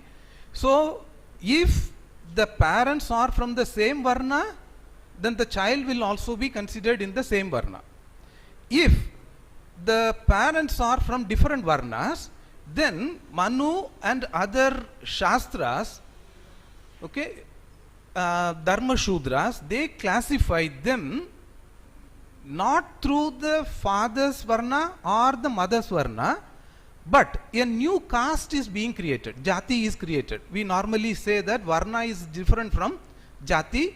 Varna is good model and Jati is bad model. This is a kind of argument is also very much prevalent, but let us be sure that Jati comes from the Varna. There is no such difference between Varna and the Jati. Right. Now, with the coming of these mixed marriages, mixed castes, that is Shankara, Jati, what Manu and other Dharma Shudras have done is, they have made these indigenous communities as progeny of the children born out of these 2 different varnas or Varna and Jati, and in that process what did they do is, they, Ambedkar's own word, they bastardized the entire communities. This is not simple. This is a moral degradation, psychological attack on the human thing of these entire communities, to say that you do not have the same equal rights like me. this did not start in the modern period in India. This started from the very ancient period in India. This is what Ambedkar actually read into and tried to understand it. So, I'm giving you just a little reference, okay, about how many different communities which were actually ancient Adivashi communities. They were all considered to be or appropriated into caste system. One is this Ambasta. Who is the Ambasta? Manu says that it is a progeny, child born from Brahmin male and Vaishya female. Okay, so if it is a Brahmin father and Vaishya mother, then the child will never get the Brahmin status or the Vaishya status, but the child will be understood as a different caste, newly created caste, Ambasta. Okay, who are these Ambasta? And as you know, the Chandals. Okay, Chandals are the child born out of the Brahmin mother and Shudra father. This is Manu's classification. So, who are these Ambastas actually? Whether they were really the children born out of these two, different male and the female of different varnas? No, what we find in the ancient text is very interesting. For example, Patanjali speaks about Ambastas, and he says that, Patanjali says that they are the natives of the country called Ambasta, and Megasthenes mentions about in his Indica when he went to the court of Chandragupta Maurya, that is very earlier than the Manusmriti's period, as one of the tribes living in India who fought against Alexander when he invaded India. That means they were the tribal communities who were very strong, who were very powerful, and who actually went against these very powerful things. And Ambasta is also mentioned as a indigenous tribal community in Mahabharata. Now the question is, why Ambasta was included as a caste then? This remains a riddle always. Why Manu included Ambasta as a caste, even though they were a indigenous tribal community at that time, ancient time? It's not only Ambasta. Ambedkar gives at least 6 accounts of like this who were earlier these indigenous communities, but who were later on made into caste by Jati, by Manu and other Shutradas. You can see this is Abhira. The Abhira are the children born out of the Brahmin male and the Ambasta female. That is, then Manu is not satisfied that let that child be called as Ambasta. But what he does more is that even if Brahmin male and Ambasta female, then the progeny will be also different again. That is called Abhira. Who are these Abhiras? Abhiras are earlier called as Ahira also, who were also considered to be independent tribal communities at that time. They were pastoral tribes who inhabited northwest up to the region of Sindh. Now they are also mentioned as people who conquered Magadha, the kingdom of Magadha. Even to that extent they were powerful indigenous communities. But now the thing is that they are considered to be caste, mixed caste. What really happened? These are all certain examples that are given. Yeah, and again Magadhas. Magadha we know now as big kingdom, right? It is in the region of Bihar and other places. Now Atharva Veda mentions about Magadha as independent sovereign communities, indigenous communities. And what we understand is that Jarasandha was the king of Magadha, who was also the contemporary of Pandavas. That means that they were all indigenous communities. Now their status is that they are considered to be part of the caste. That is progeny born of Vaishya male and Kshatriya female. Then comes this Vaidehaka. They are the actual independent tribes who were located in Videha, what we now know Videha. So they were called as Vaidehaka. And Yajurveda also mentions about them, Ramayana refers to them, and Janak is also considered to be the king of Videka, who was, we know, Janaka was the father of Sita. So Ramayana mentions about this. Janak is considered to be Videhaka, who was ruling the Videka. So how these Videhika are considered to be caste now? Yeah, this is the question. Okay, and then yeah, Andhras. We know Andhra Pradesh, we have a separate territory. Andhras were earlier indigenous communities, and they are also mentioned, as the, children, according to Manu, they are the children born out of Vaidehaka male and Karavara female. And we know that they are the people who were, placed in this Deccan Plateau. Megasthenes mentions them. Pliny actually mentions them, as powerful tribe possessing numerous villages, 30 walled towns defended by motas and lowers, and supplies their king with an immense army consisting of 1 lakh infantry. These kinds of things are mentioned by the foreign travelers to India, okay, Greek travelers to India, and they are considered to be powerful tribes. Now the situation is that these Andhras are also considered to be a caste. They are born out of the Videhika and Karavara. Yeah, then the Nishadas, we know Nishada, right? Nishadas are, who were accompanying Rama during the Ramayana. And Nishadas are considered to be the children born out of Brahmin males and Shudra females. Now they are considered to be caste, but they were all independent tribes also. Yeah. Now the question is, why this appropriation? And the Anarjos, they were always, Anaryas, we call Anaryas or Anarjos, they were always fighting against this appropriation of the Aryans, the so-called Aryans. Aryans do not mean one particular community also. Aryan, the word Aryan stood for the noble people, which were appropriated later by the one particular community also. If we read into, Ambedkar text, we will understand the historical aspects of this, or Romila Thapar and other things. So best proof of this, what Ambedkar says is that the best proof of the breakdown of the Chaturvarna, and that Manu was therefore called upon to explain how these castes who were outside the Chaturvarna came into existence, notwithstanding the rule of Chaturvarna. Now the thing is that only the Chaturvarnas are there, and the Chaturvarna is followed by very minimum of people. Then the majority of the people, they are outside and they do not follow the Chaturvarna. Now the question is, I become minority, so how to make myself as a majority, include them within the Chaturvarna, making them into different castes. For example, I am telling you, Ambedkar asked the same questions. If you are saying that this Ambastas are born of Brahmin male and the Vaishya female, now the question is, how many such Brahmin males and Vaishya females actually had relationship and gave birth to children? Is it that amount of a great community that it will become, that they were all morally degraded people? That many so-called morally degraded people were there? The question is very simple. It is not possible that this many Brahmin males mated with, Vaishya females to create that kind of a big community. It is not possible. It is not historically possible.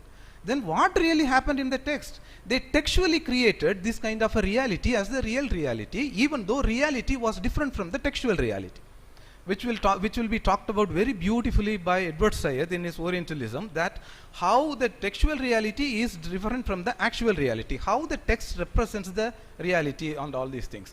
So what Ambedkar would say, assigning an ignoble origin to a vast number of the people of this country, leading to their social and moral degradation. So it is not just that that Manu made them into castes and the jatis.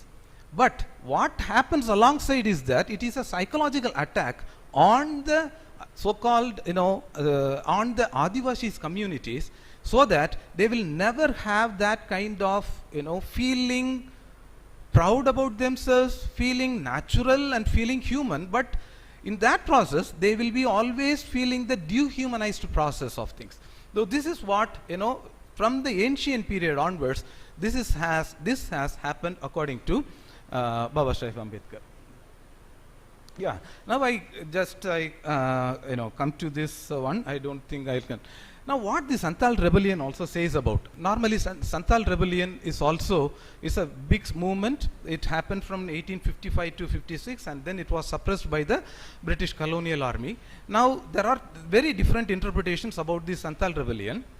The Santhal rebellion is actually considered to be as today morning also there was, when it was talked about, and it was considered that there was a kind of a rebellion against the British.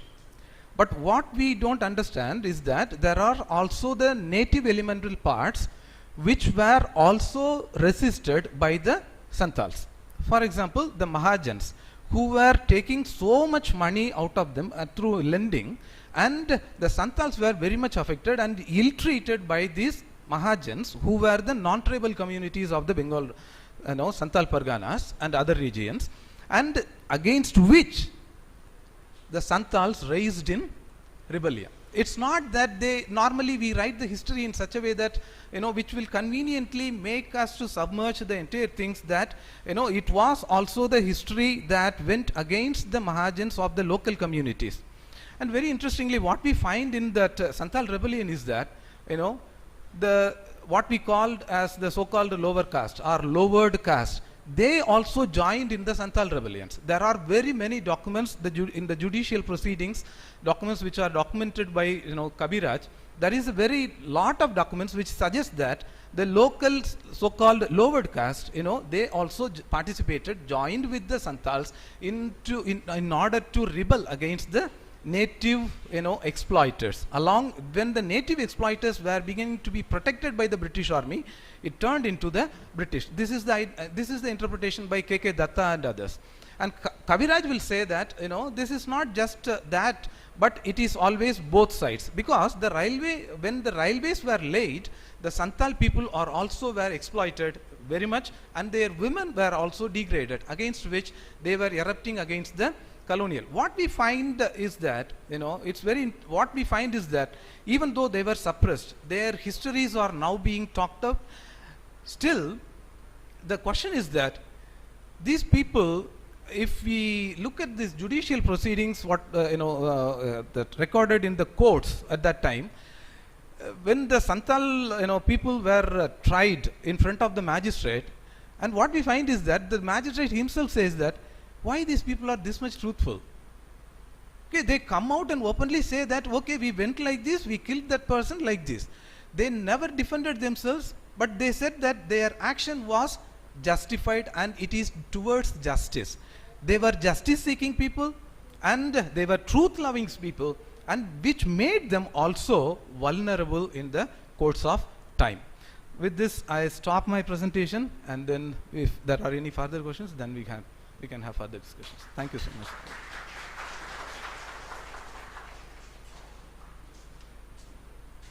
Thank you, Terence, for wonderful presentation. So it is now open for discussion. You can raise questions, you can discuss, you can make comments, or any comment you can make on the two persons' presentations.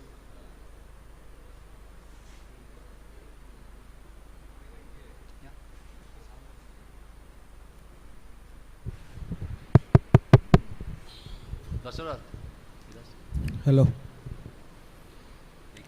It is seen that for few decades tribal communities are converted or conversion.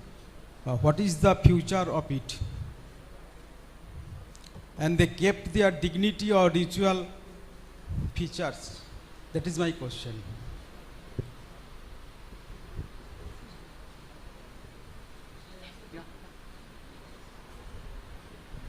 Hello. Yeah, this conversion, as I told you, it's a very serious problem. Now we are so conscious about it. Nowadays, the question is about, Christianizing the Santals. That is more talked about through the missionary works. But what we find in history is opposite. They were Hinduized very much earlier. As I told you, in the ancient times onwards, they were casteized, one side, or varnavized. This did not occur in the minds of the scholars, that they were continuously facing appropriation from one side or the other side because of their own community values, which gave them also the kind of way of life which accommodated everyone, which they were accommodative of everything, everyone. That actually created the vulnerability also for them.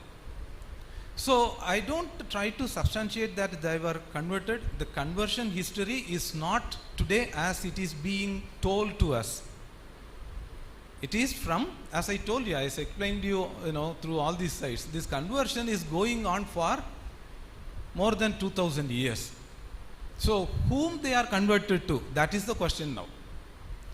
With the emergence of the question of Hindu Rashtra, now there is always the talk about Christianization of the Santals. And I have very interesting theses about doing this conversion. And one thesis I was reading, the Santals have psychological problem, that is why they are converting. You understand, let us think about this. Do they have not their own agency to understand what is good for them? What kind of psychological degradation we create by writing that the Santals have psychological problem, that is why they are converting? Or they have material problems, so for rice and food they are converting by the missionaries. But the kind of conversion which was, against which only I told you, Jharkhand created the kind of, category where the, Santals can say that they are having a different religion, which is neither Hindu nor Christian or any other religion. They can have their own identity of Sarnas. So these kind of conscious questions should be raised by the mainstream people to, make the government to force them. It is not possible only by the tribal communities only, Adivasi communities only. We need to be with them rather than representing them. We need to amplify their voices. If we do that, then their individual identity, unique identity will be maintained. That is my humble observation. Is it okay? Thank you, sir.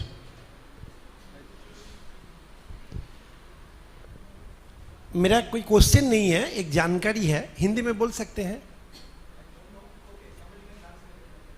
या चाहे तो हम बंगाली में बोल सकते हैं?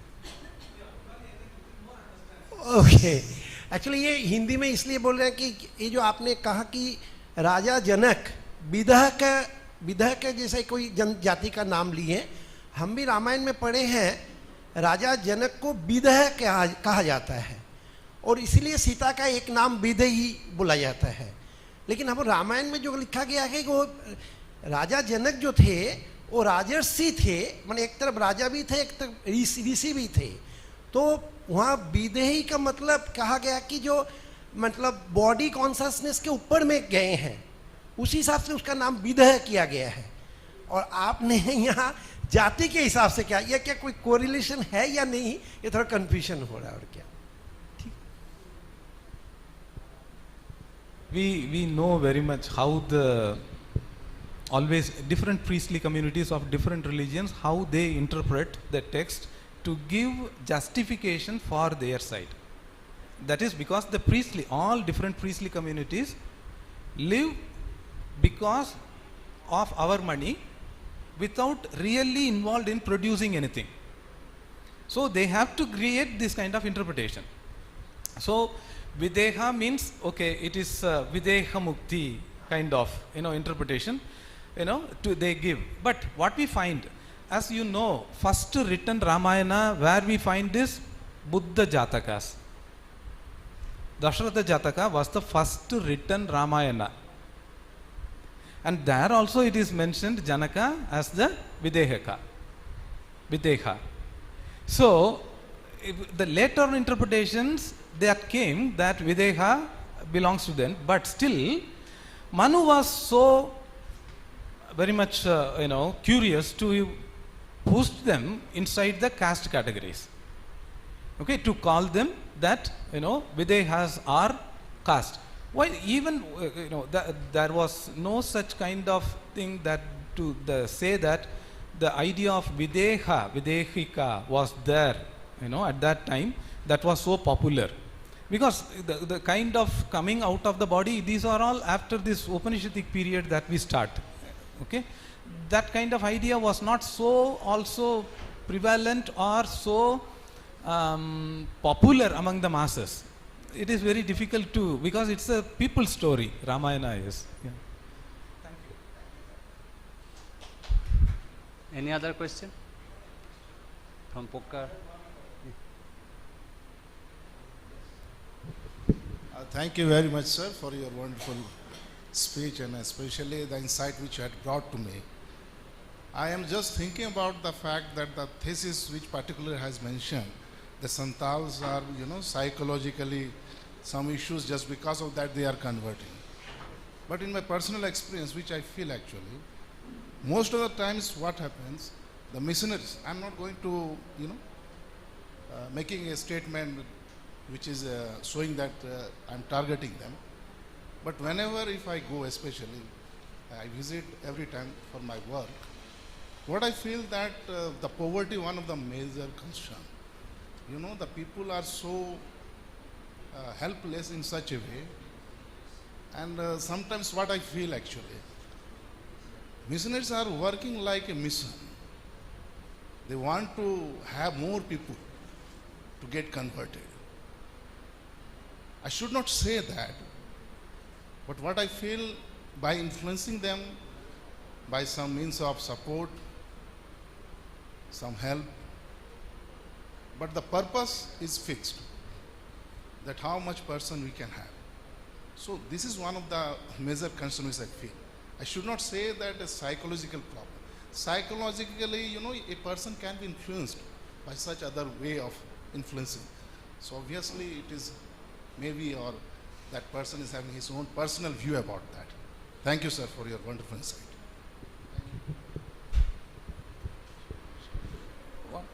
One particular thing about this thing I need to say, let us think about little louder about this problem of conversion. You see, why they are, as sir was mentioning, poverty. Why they are poor, or why they are poverty, why they have poverty?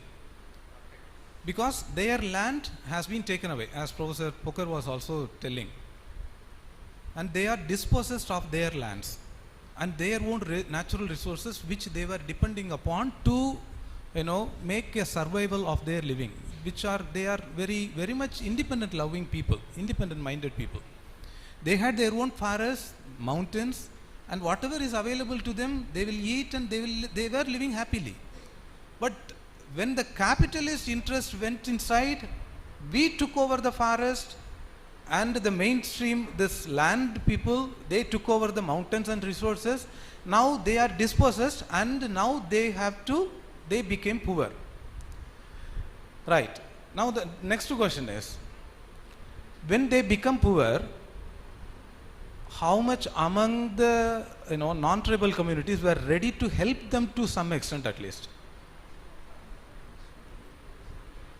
The problem is more severe because they are engaged now in most of the manual works, because already whatever they know as work has been taken away from them. They cannot do that. Now they have to do as maids in the houses, unskilled laborers they are now. So why don't the so-called non-tribal communities did not give them that kind of? Now this kind of a support is given by the Christian missionaries to some extent. Okay, come, okay, we will have a church. If the other people, non-Christians, had done it, do we think that the Santals will go to the Christians now? Why didn't it happen in history? We are always, this negative towards the Christians and Muslims, and other the communities, and it is very easy to attack them. But the question is, why did the Hindu society fail to take care of their needs? Let us ask this question loudly, then we may find better answers than these answers, I think. Thank you. Okay, I hope there is no question. Any other? So, thank you, Sir Pokkar sir and Terence, for a wonderful presentation and interactions. You have tried your best to make us understand the problems relating to tribal issues, and at the same time how we survive in the inclusive growth. Because you are again and again trying to say that inclusivity is very important in other way round. Because inclusivity means actually we have to think of the tribal people also in the progress of the country. Country's progress cannot be done without only thinking of this one. Theoretic.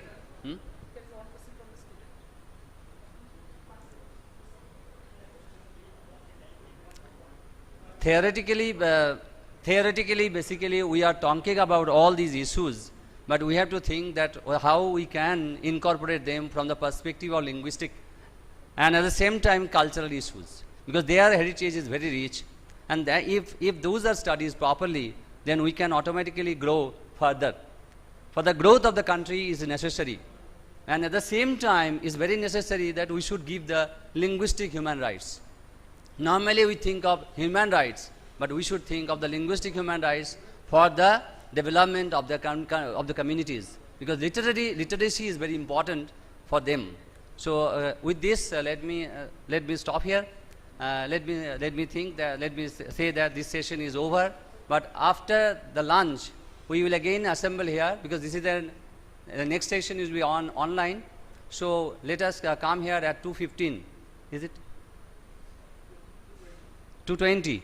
Okay. Sharp at 2:20. Let us assemble here for the next session.